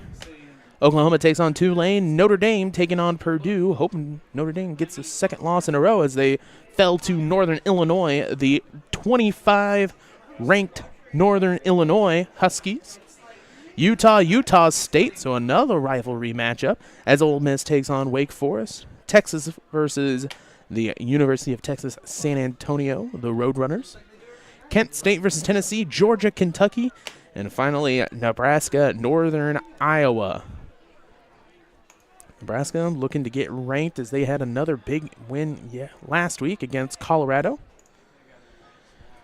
And about 34 seconds left before the comes back. So we'll look into the NFL as the the Bills beat the Dolphins last night.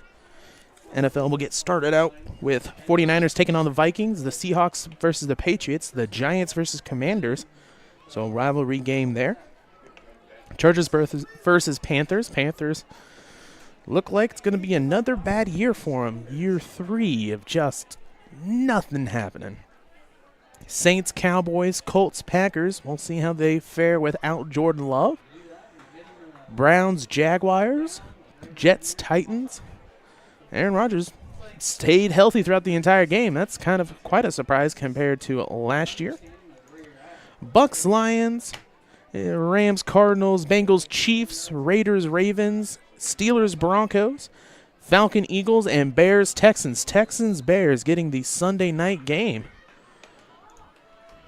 As we get started here for half number 2, 26-0. A-Town looking to do a little bit better here in the second half after a little break.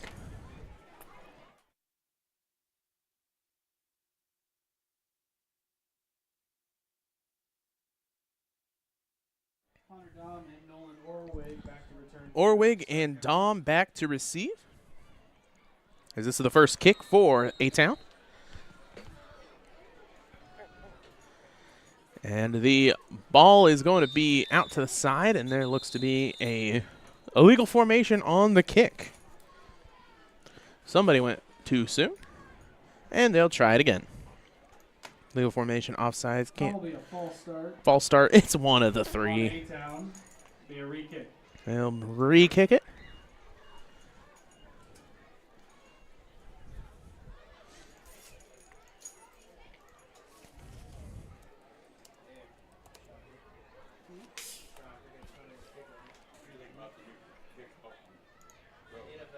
$26-0. Set up for the second attempt at a kick.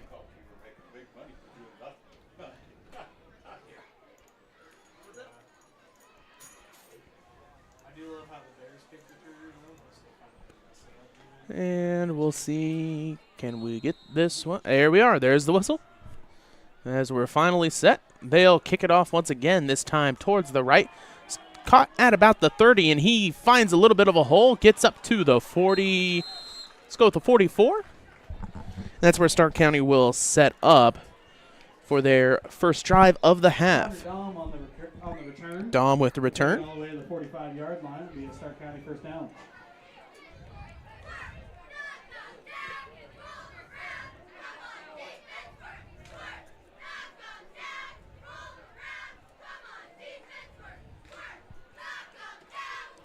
First and 10, Stark County. We'll send Dom out to the side, so it'll be a trips left. And he's got a lot of movement. There's the nice pickup. Who is that on the far side? That is Jacob Hall. He read that situation perfectly. Trips has a lot of open air right in front of him, about 5 yards distance between him and the rest of the defenders, and he's able to get extension, peek, and tackle the ball carrier. That's about a loss of 2, and we'll say 2nd and 12. That was complete to number 7, Connor Dom. Loss of 2. 2nd and long. We'll see the formation. Dom will go out right, so 4 wide. And they'll hand it. No, it was going to be a fake. Oh, he just picks it up from the bottom as he gets through for a first down to the 47-yard line.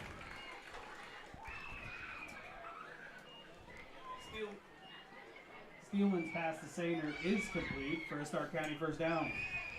So about a little bit less than a 20-yard catch.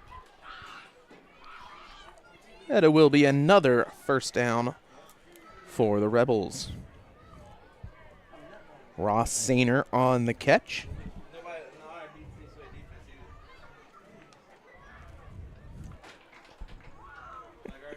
1st and 10. 10:30 to go in this third quarter. Showing blitz as they'll send 4, and he just whips right through.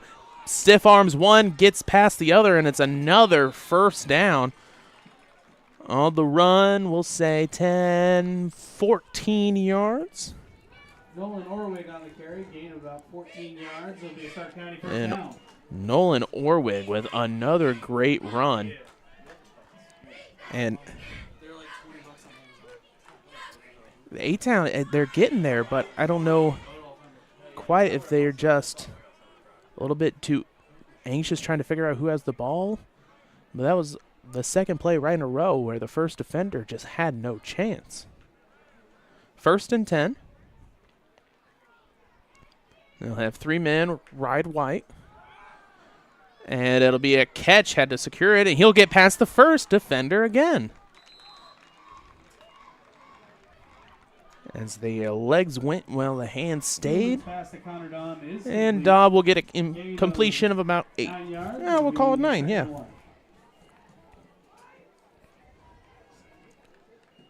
The 9th completion here for Steelman, with 9:20 left in the third quarter.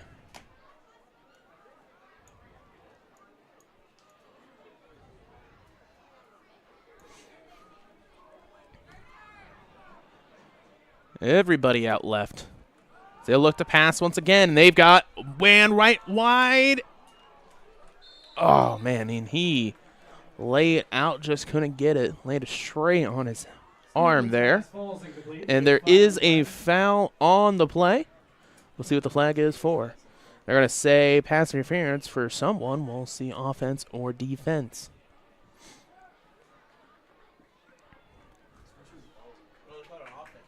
Offensive pass interference. So they'll move him back. That was Sainer on the intended receive, including the offensive pass interference. They'll move him back and see if we can get another stop here. 2nd and long.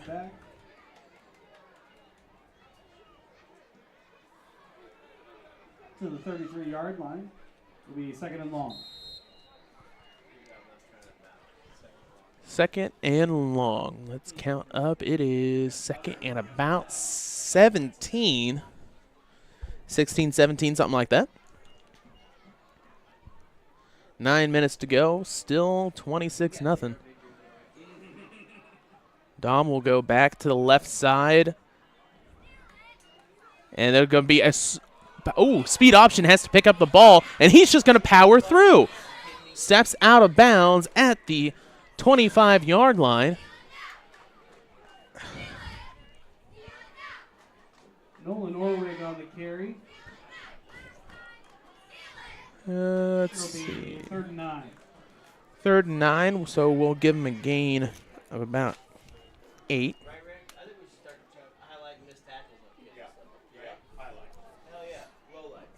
3rd and 9. 8:54 to go as he steps out of bounds.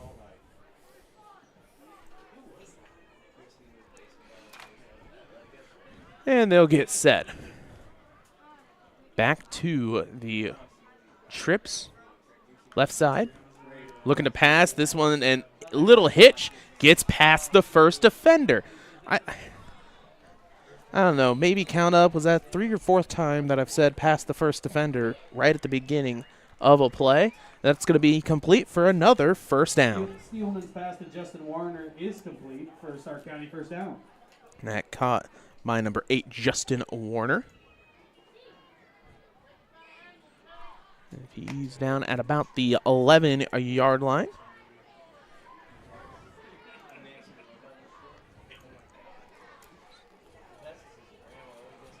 Warner, the leading receiver with 73, now is going to get another addition to that. And they'll go back to the trips. If it ain't broke, don't fix it. This time a handoff left.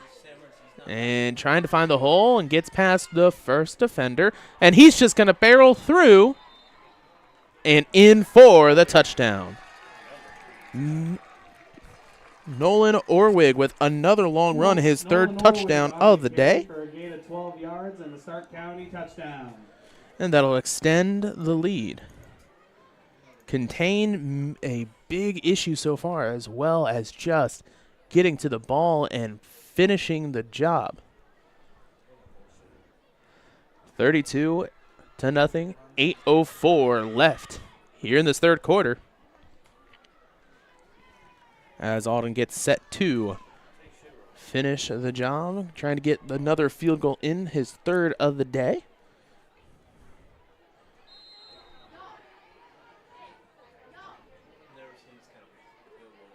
And it is good. 33-0 your score here. We'll take a break and be back on TSSR Game Time Live, presented by MDH. At Western Illinois University, leathernecks don't just blend in. Our purple stands out. Our students are innovative, creative, and resilient. At WIU, there is limitless potential, with campuses in Macomb, the Quad Cities, and online. Visit wiu.edu/potential to become a leatherneck and get an education that stands out. I like to make time for my patients. I don't ever want anyone to feel rushed. I'm happy to sit and talk for as long as they need. And sometimes that puts me behind in my schedule, but I think it's worth it. People know if they need me that I'll be there. And welcome back to TSSR Game Time Live, presented by MDH. 33-0 as they get set to kick. Auden on the left hash.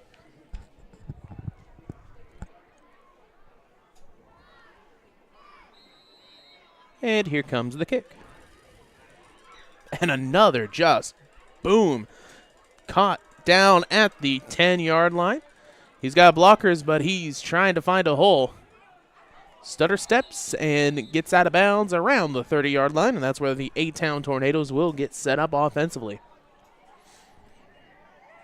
Jameel Johnson on the return. Not much so far this second half for him. Be first and 10 for A-Town. With 7:56 left. It will down it right at the 30-yard line.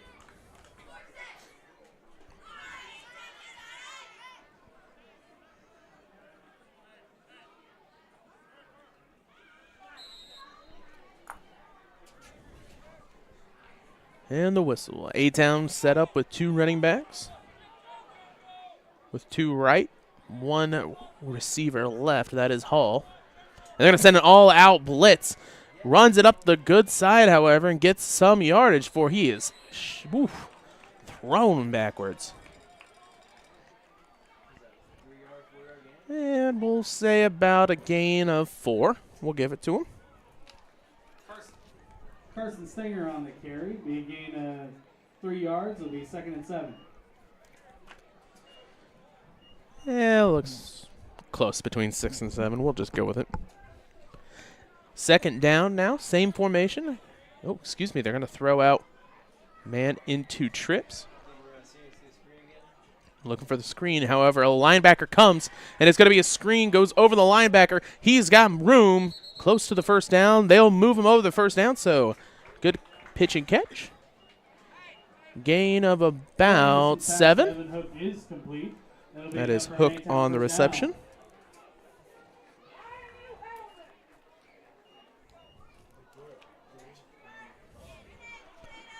First and 10 at the 41.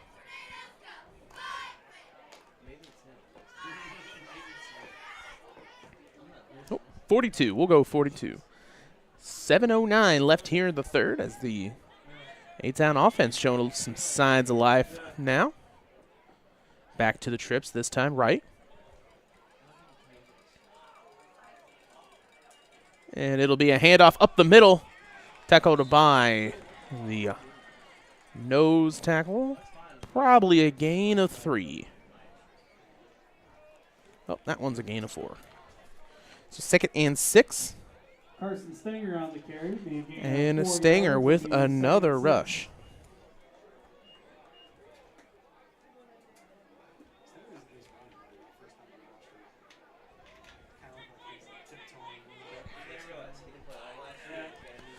2nd and 6, back to Trips. It's going to be a screen pass. They do get it to Hall, and he's going to run, gets past one, a stiff arm, tries to shutter step, and steps out of bounds at about the 36-yard line. So a nice gain. Pass to Jacob Hall is complete for an A-Town first down. Jacob Hall with the catch.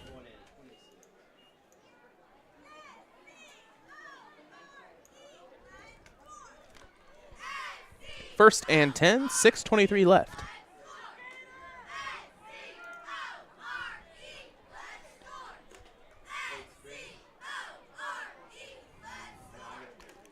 About a 17-yard pass. Hands it off to Stinger. And Stinger gets it to about the 30.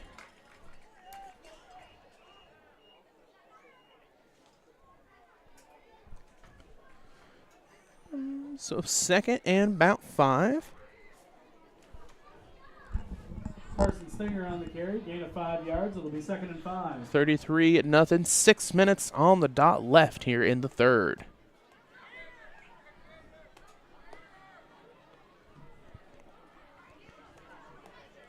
Trips right, one left. Hands it off once again. He just puts his head down and goes. Close to the first.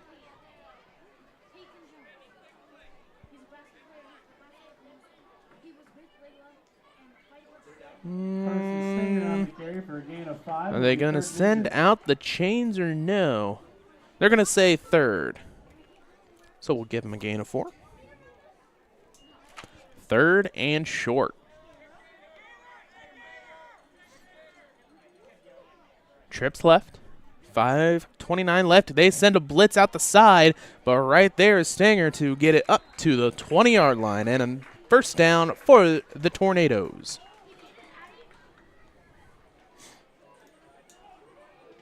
Carson Stinger on a carry for 6 yards and an 8-down first down.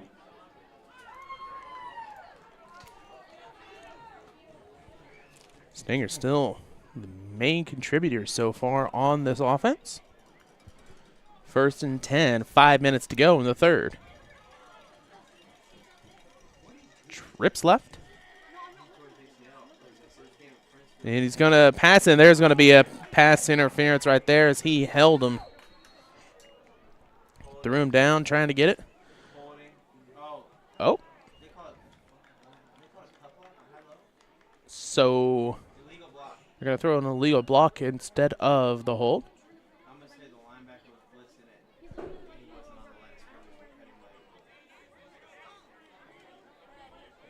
So referee called it on that one. I thought they were going to call it on the receiver. But that'll move him back all the same. 4:54 left here in the 3rd. 4:54. Is they're going to try and mark it off, maybe, if they get to it. They ain't even going to count. He's just going to run it up. So a long penalty now. First. And is that 25? Indeed. 1st and 25. Trips right, and they're going to send the blitz. Hands it off to Stinger. Stinger gets a few. I'm going to say ball is out, but whistle was down.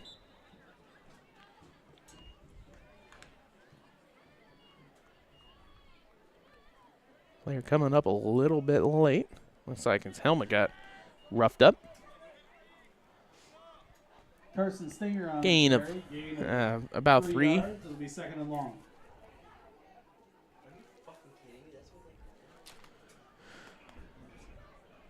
Dre comes out with the ball, with the play, excuse me. 4:15 to go.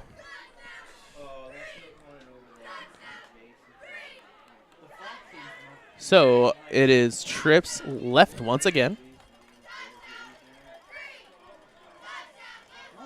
Steps up, looks to pass. He's going to roll right. He's got a man down, And it is just overshot, almost picked off down there by Dom.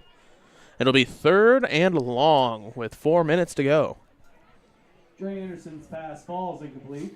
It'll be 3rd and long. Anderson had a good idea, but, with those longer balls, it's just putting a little bit too much oomph on them.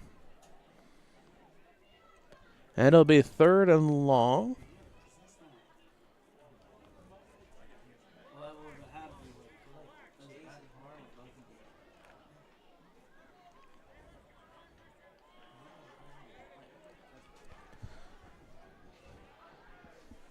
So, 4-man spread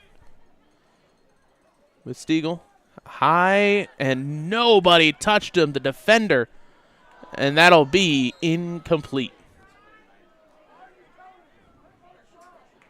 Crowd looking for a roughing the passer call. But it'll be 4th and long.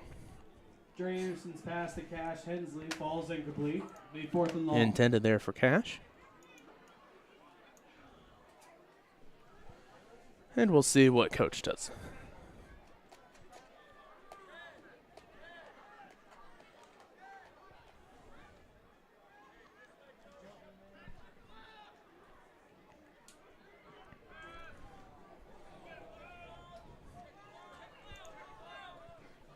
Fourth down, long. Dre looks to pass. Only bringing 4, and that is a lobbed ball picked off. Nope. Did he catch that or no? I cannot see. He is down, however, for a cramp right after.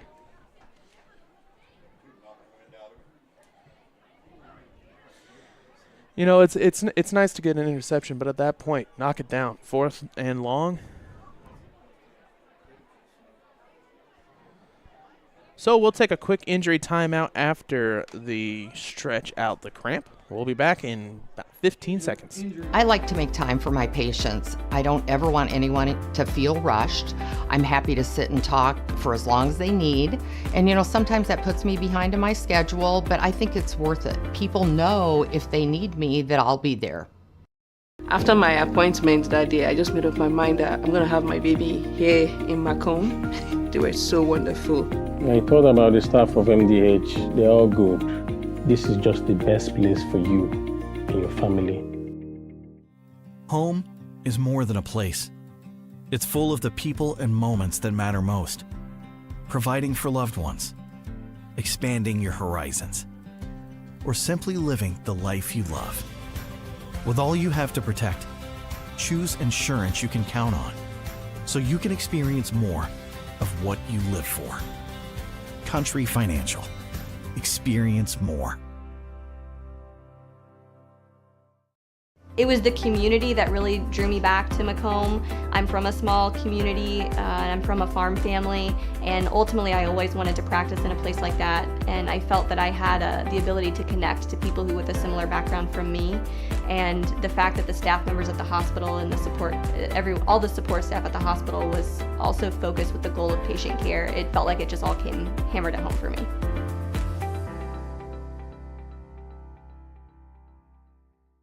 After my appointment that day, I just made up my mind that I'm going to have my baby here in Macomb. They were so wonderful.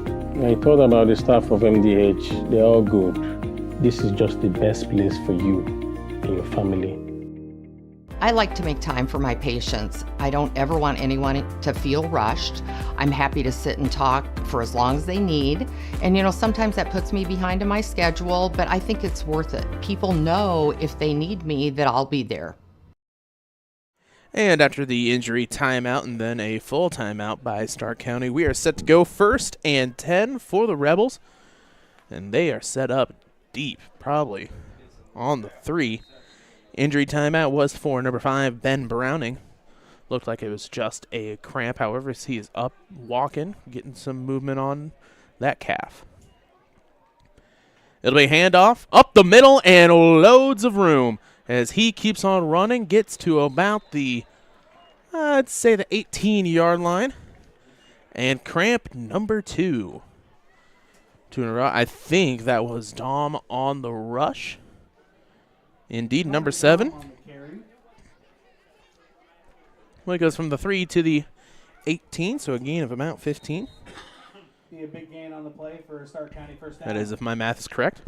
Probably don't want to start doing math out on the air. 33-0 here. 3:25 to go.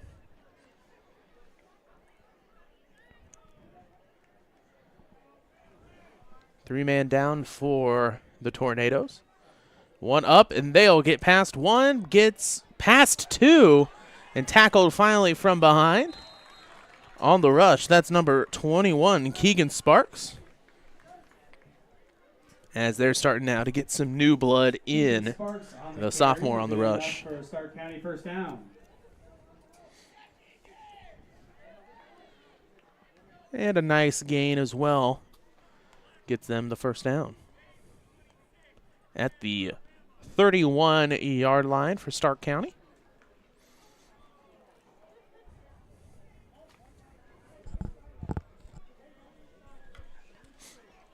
Hands it off. This one tackled right at the line. They're saying he's going to try and come up with it. No gain on the rush. It's like Aiden Boone thought he had himself a fumble. And you know what? Might have been, but when you're tackled up like that, nobody can quite see what's going on underneath. Makes his way back to line of scrimmage. So, second and 10, 2:12 to go. Reaching a boiling point here in the third quarter. 33-0. Two-man wide on each side, one running back. Stark County hands it off. Rebels get maybe two before they're pushed backwards. We'll give them two.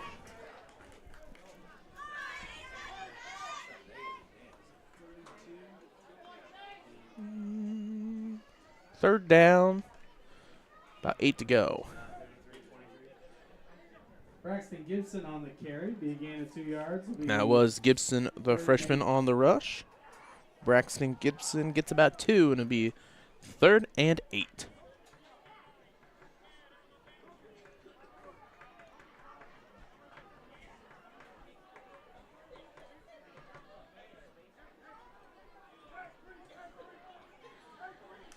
Sends 2 wide.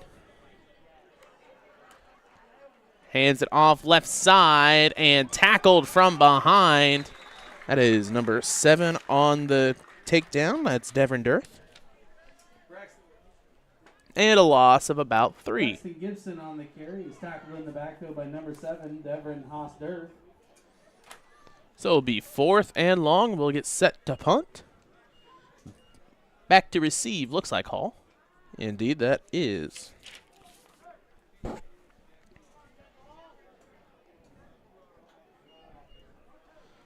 As they got to get the final man out. That is Dom. Dom is back after the quick injury. Set to punt. And gets that one off as it'll land about the 37-yard line. Here comes Hall. He'll get past the 50, keeps on chugging, and down at about the 45. That's where the Tornadoes will get set up offensively. Here with 9 seconds to go in the third. Jacob Hall on the return for A-Town. We'll put him at the 45-yard line. It'll be 1st and 10.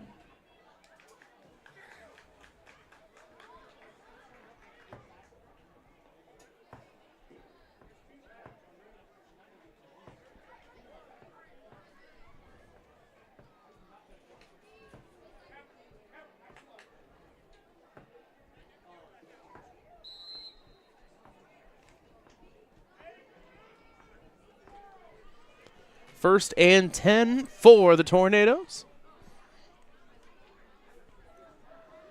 As they'll run trips left. One receiver, one running back on the right side. It'll be a QB keeper up the side. Dre gets a few yards before he is spun around and down. We'll see where they'll mark him. About a gain of 3. So at the end of 3, it is 33-0 here as Stark County leads. We'll take a break and be back on TSSR Game Time Live, presented by MDH.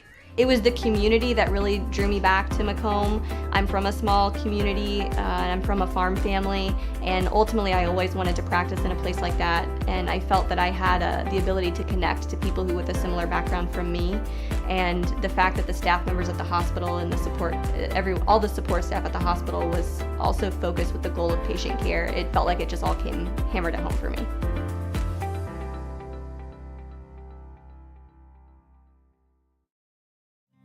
Home is more than a place. It's full of the people and moments that matter most. Providing for loved ones, expanding your horizons, or simply living the life you love. With all you have to protect, choose insurance you can count on so you can experience more of what you live for. Country Financial. Experience more. And welcome back to TSSR Game Time Live, presented by MDH as we get set for the fourth quarter of action. 33-0 still your score as the Stark County Rebels lead the A-Town Tornadoes. 2nd and 8 as Dre looks to pass. It'll be screen pass to Hall. Hall gets some good yardage, and he's got a line, but there's a flag. Flag on the play, 2 men down. And this one most likely is going to be moved back. Oh.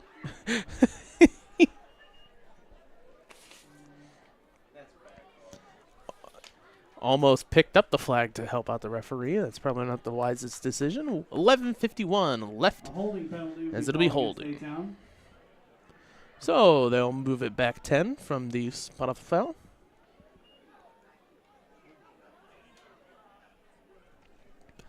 And it'll be 2nd and long. 1, 2. Guys, they haven't moved it back yet.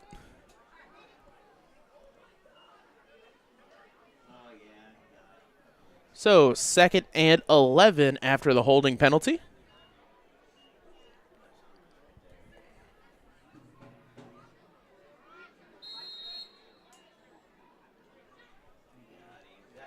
Trips to the right.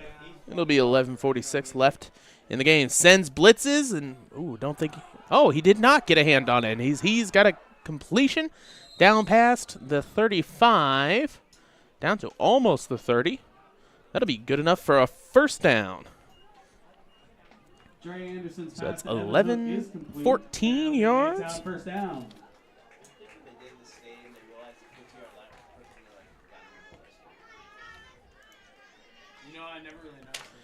And first down, 33-0, 11:25. As they'll throw the trips to the left this time. That was complete to number 6, Evan Hook.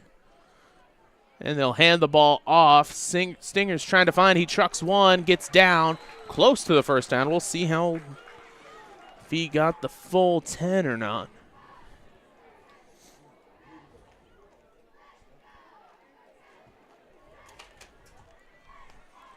And they'll mark him at 9. Stinger on the carry for a gain of 9 yards. It'll be 2nd and 1. 2nd and 1, A-Town offense looking a little better now. Getting things rolling.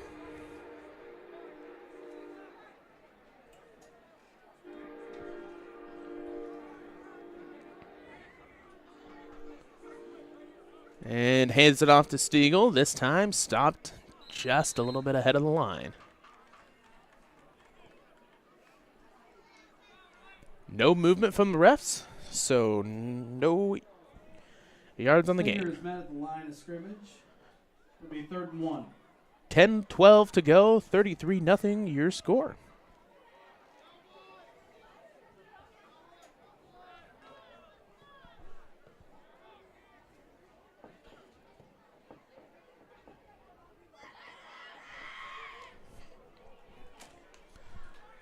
Third and short. They'll look for a screen pass, and that is bobbled up and incomplete.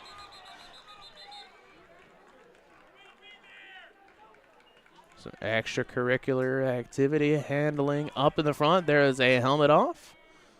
So he'll have to switch out. Falls incomplete. And still some jabbering going on. 4th and 1.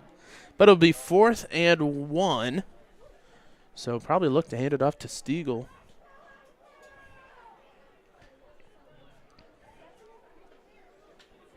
Looks like there's something on the field there. Oh, looks like a napkin. Still debating where the ball was laid. They're going to move it over to the right hash for this fourth down play. 9:47 to go. 33-0 still your score. As A-Town trying to get something, and there's just confusion all over. So timeout taken by A-Town. We'll take a timeout as well here on TSSR Game Time Live, presented by MDH. My experience with McDonough District Hospital was amazing. I have a lot of allergies, complicated by nasal problems. And the procedure I had is Vive Air. Dr. Sparks was incredible. The Vive Air procedure is a radiofrequency ablation procedure. She no longer has to do any medications to breathe, so she gets much more restful night's sleep. And a short little office procedure, and have somebody that feels like it's totally changed their life means the world. It's a permanent improvement on the quality of your life. Over the years, we've told you about the benefits of choosing Spoon River College. Affordable. Transferable credit. Career ready. A culture where students feel like they belong. Wow, that brings a tear to my eye. And while all these are true, there seems to be one thing that, well, sticks. So let's give the people what they want to see. Enrollment is now open. And welcome back to TSSR Game Time Live, presented by MDH. Fourth and short here for the Tornadoes. 9:47 left to go in this, well, fourth quarter. Showing blitz, run up the A gap. It's going to be Dre, gets it out to the right side. He's got a lane, and he is, he's in for the touchdown. Close one there as he is able to touch the pylon. Did not step out, so 6 for Dre Anderson. Able to get on the board. No, set up for 2.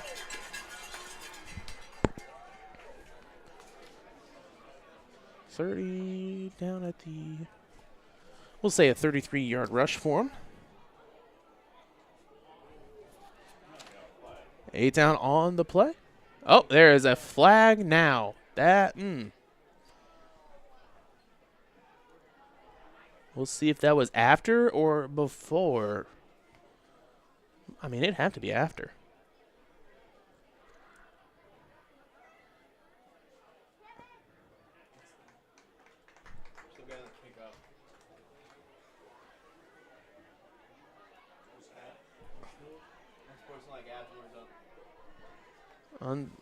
Was?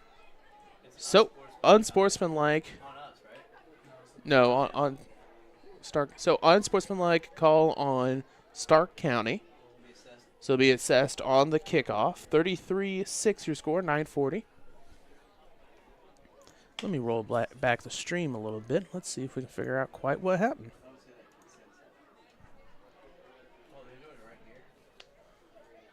Oh, they're going to mark it off now, I guess. He wants it on the 2. Well, let me watch this real quick, see when the flag comes out. As they set up for 2.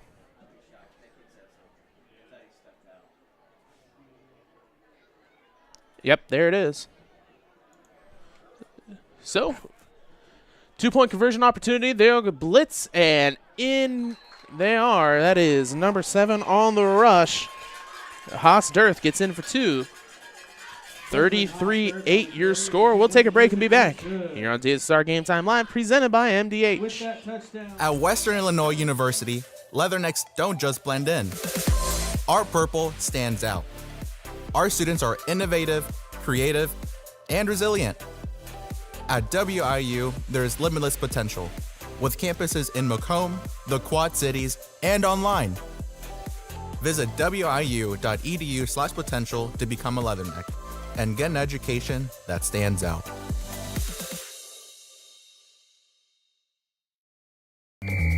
Over the years, we've told you about the benefits of choosing Spoon River College. Affordable. Transferable credit. Career ready. A culture where students feel like they belong. Wow, that brings a tear to my eye. And while all these are true, there seems to be one thing that, well, sticks. So let's give the people what they want to see. Enrollment is now open.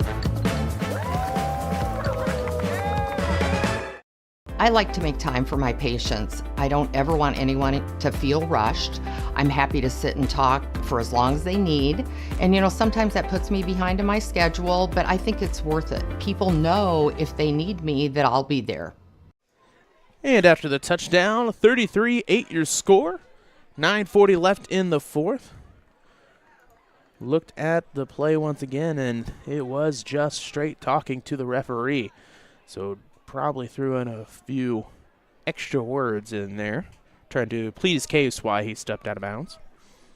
At any rate, A-Town will get to set to kick off for the second time.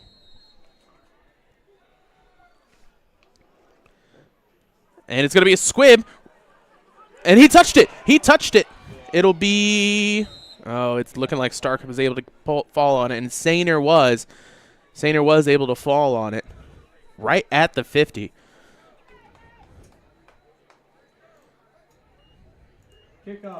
So that's where Stark County will set up.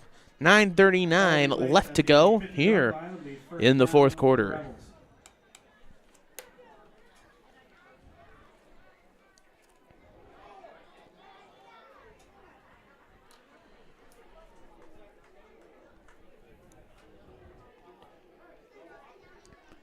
Looks like Steelman still in the game at QB. Ref throws the whistle, and looks like, yeah, all the main starters still in for Stark County. And we're already starting to throw in some sophomores and freshmen, but they'll keep the starters out. And they'll hand it off to Nolan, who gets another long gain. It looks like just maybe a small cramp, maybe got stepped on. A little slow coming up, but that is 56. Nolan Orwig on the carry. Be a gain of 7 yards. It'll be 2nd and 3. 2nd and 3 after the 7-yard rush.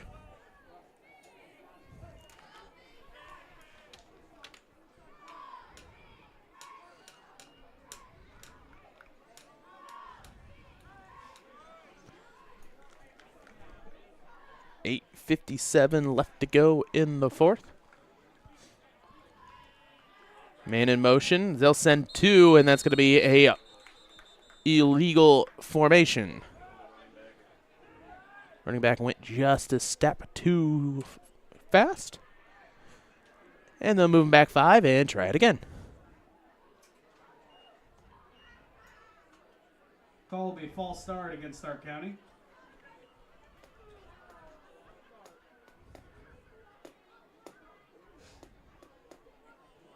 Pushing back 5 yards. It'll be 2nd and 8.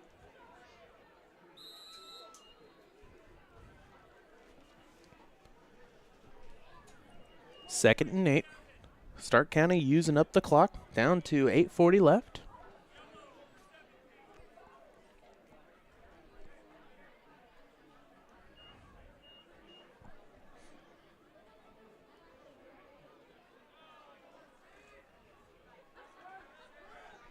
And they'll go 5 wide. No running back helping out the QB.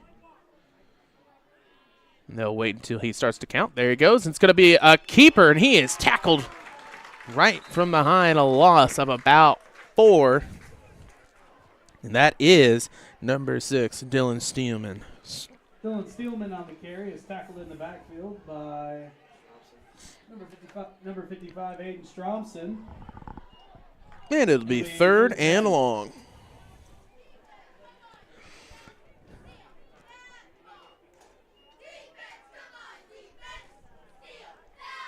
.740 left here in the game.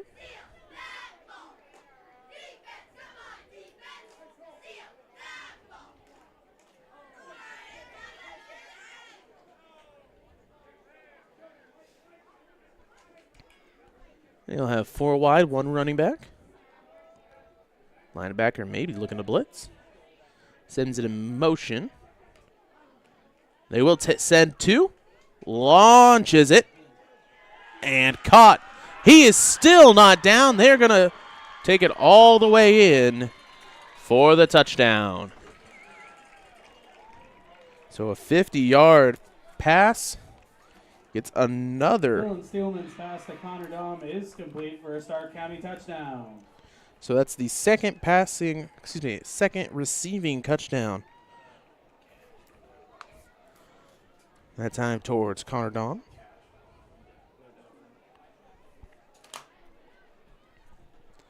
.706, 39-8 your score.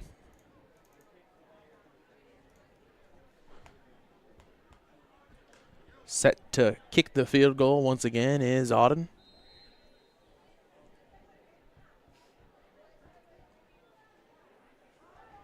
And he'll send that one up and in. So 40-8 your score. We'll take a break and be back here on TSSR Game Time Live, presented by MDH. Home is more than a place. It's full of the people and moments that matter most. Providing for loved ones, expanding your horizons, or simply living the life you love. With all you have to protect, choose insurance you can count on so you can experience more of what you live for. Country Financial. Experience more. When I walk in and talk to my patients, I like my patients first and foremost to feel comfortable. I like to keep it real with them. I like them to know that I'm there to listen to them and to help them understand some of the processes that they may be going through.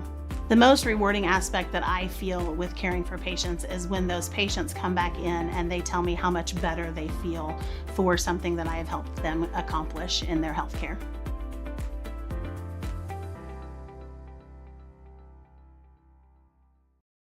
And welcome back to TSSR Game Time Live, presented by MDH.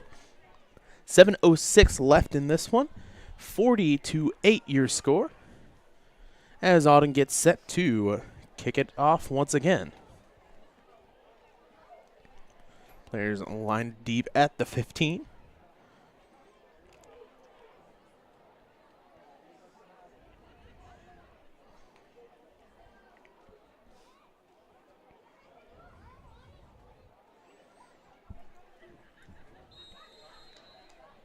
Whistle up, set to kick, and launches that one back deep.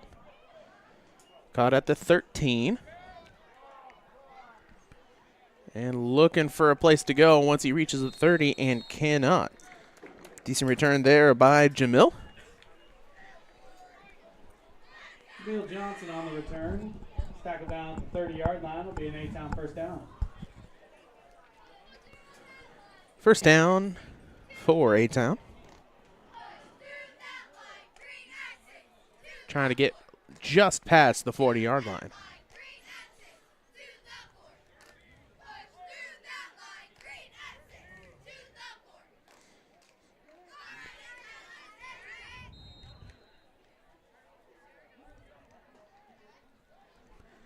A-Town getting their plays.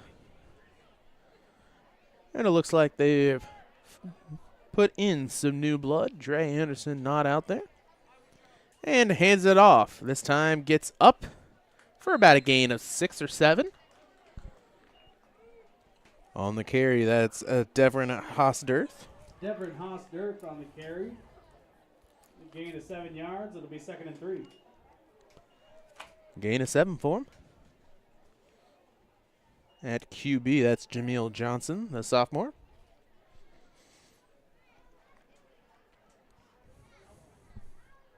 Here with 6:28 left in the fourth.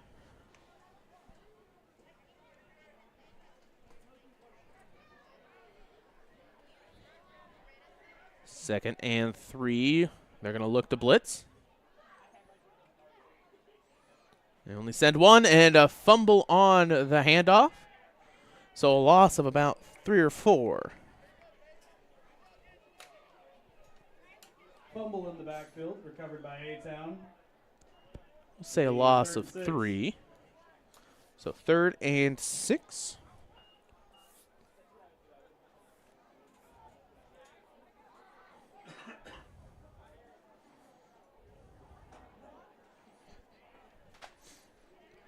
Two running backs. Twins right. They'll hand it off. Gets a nice hole up through and the first. So gain of 8. That time once again, Hosterth. First down for A-Town. 5:27 left to go. 8 yards and an A-Town first down. Still 40-8 here in Abington.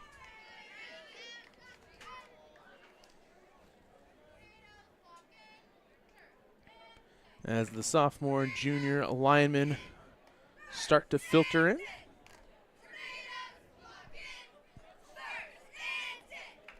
Five minutes to go.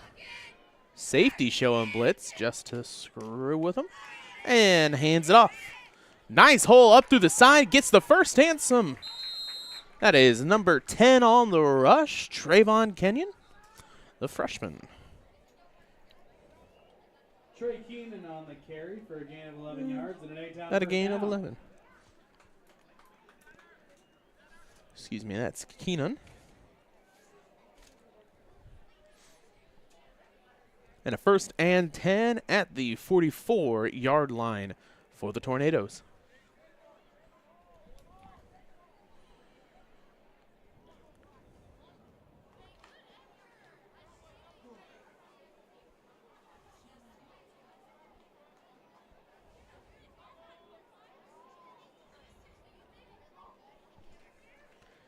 And hands it off, gets a nice rush.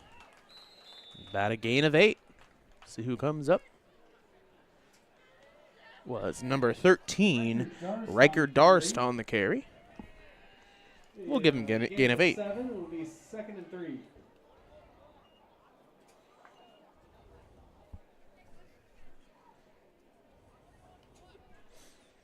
.354 left in this one as the clock winds down. 40-8 your score as Stark County leads.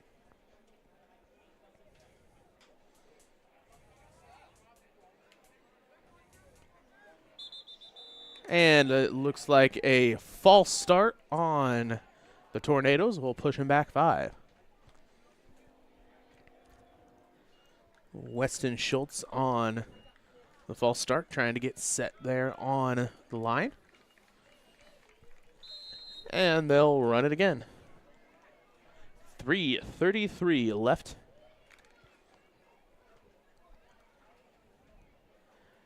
Second and about, let's go with 8 to go. Two running backs set, hands it off. Up the middle, nice pop as he gets a gain of about 4.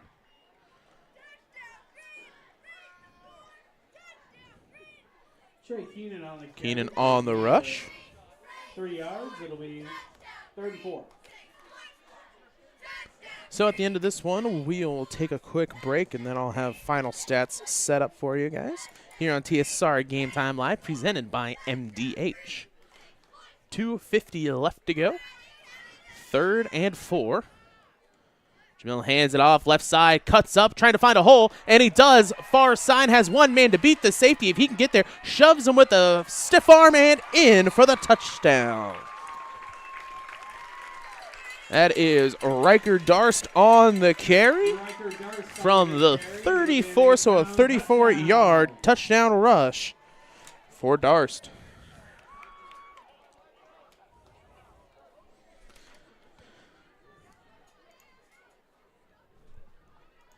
(40-14) your score. We'll see if they can go for 2.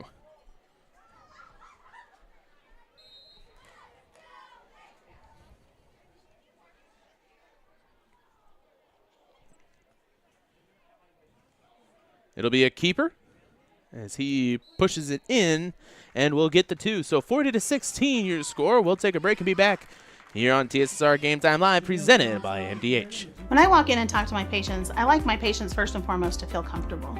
I like to keep it real with them. I like them to know that I'm there to listen to them and to help them understand some of the processes that they may be going through. The most rewarding aspect that I feel with caring for patients is when those patients come back in and they tell me how much better they feel for something that I have helped them accomplish in their healthcare.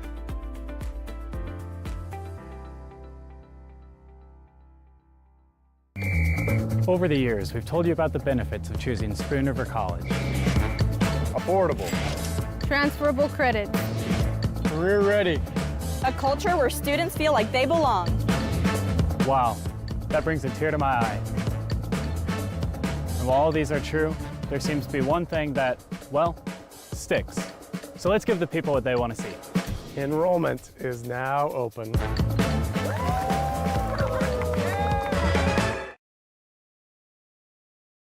And welcome back to TSSR Game Time Live, presented by MDH. 40-16 your score with 2:38 to go as A-Town will kick off to Stark County.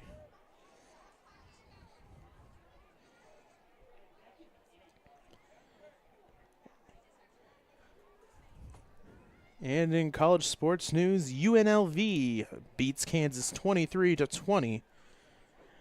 As Kansas, once again, talked a lot about winning the Big 12, and there it goes, losing to UNLV at home. Set to kick, and it'll be a squib one out of bounds.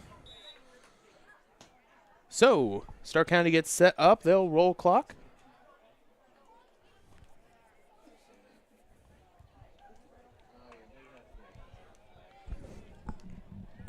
First and 10 starting at the 40.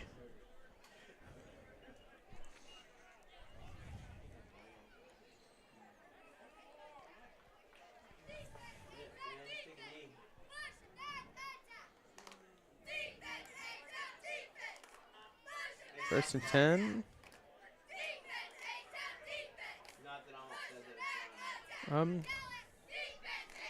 They're getting set up at the 45. As they try to get the ball. Up they will move it up to the 45.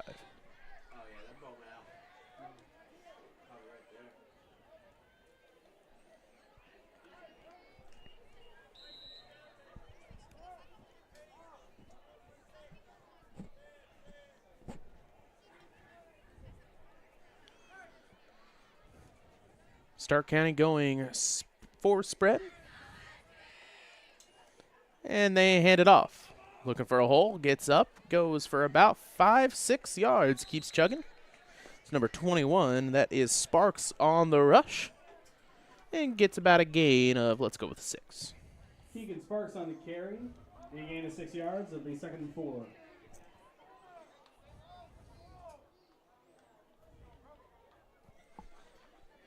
Second and 4, 1:35 left to go. So only couple of plays left. And they'll take their time to get it. I can get some math calculated up here for you guys.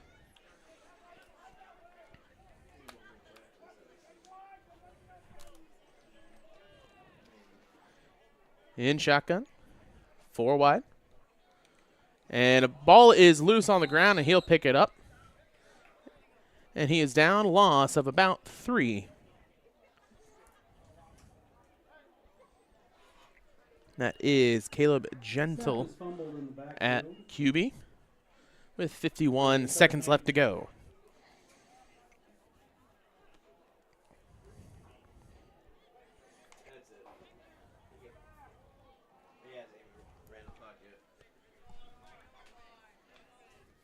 And they'll get set to go for victory formation. So 40-16, that'll be your final here at A-Town as the Stark County Rebels will win this one.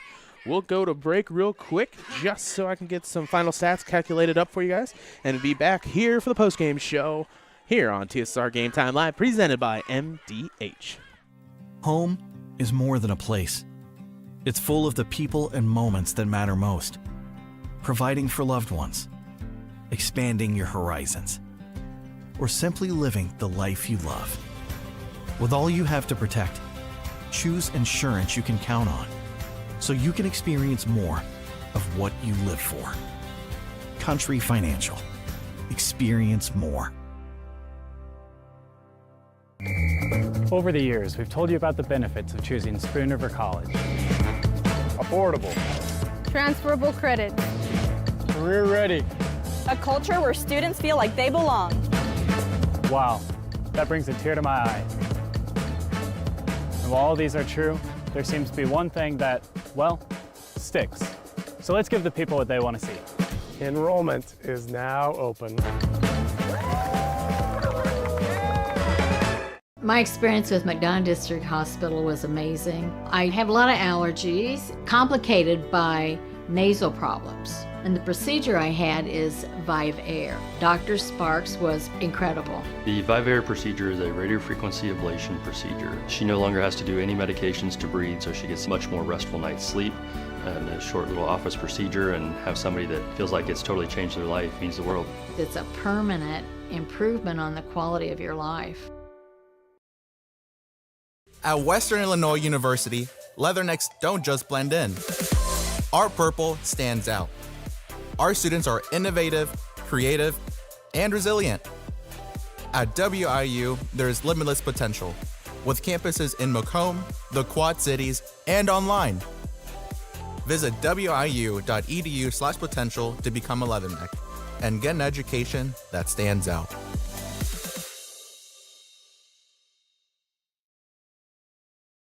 I like to make time for my patients. I don't ever want anyone to feel rushed. I'm happy to sit and talk for as long as they need.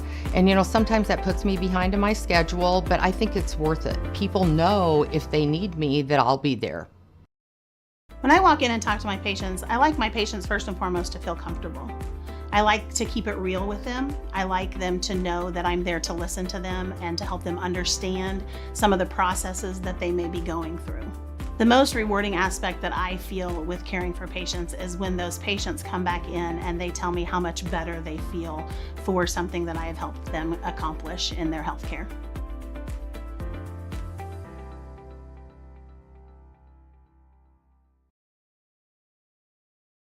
My experience with McDonough District Hospital was amazing. I have a lot of allergies, complicated by nasal problems. And the procedure I had is Vive Air. Dr. Sparks was incredible. The Vive Air procedure is a radiofrequency ablation procedure. She no longer has to do any medications to breathe, so she gets much more restful night's sleep. And a short little office procedure, and have somebody that feels like it's totally changed their life means the world. It's a permanent improvement on the quality of your life. It was the community that really drew me back to Macomb.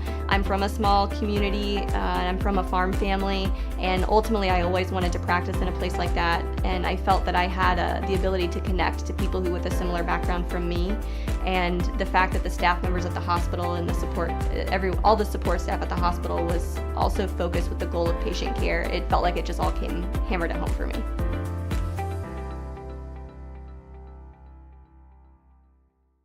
And welcome back to TSSR Game Time Live, presented by MDH. Your final 40-16 as the Stark County Rebels win over the A-Town Tornadoes. Final stats for Stark County. That is Connor Dahm rushing with 12.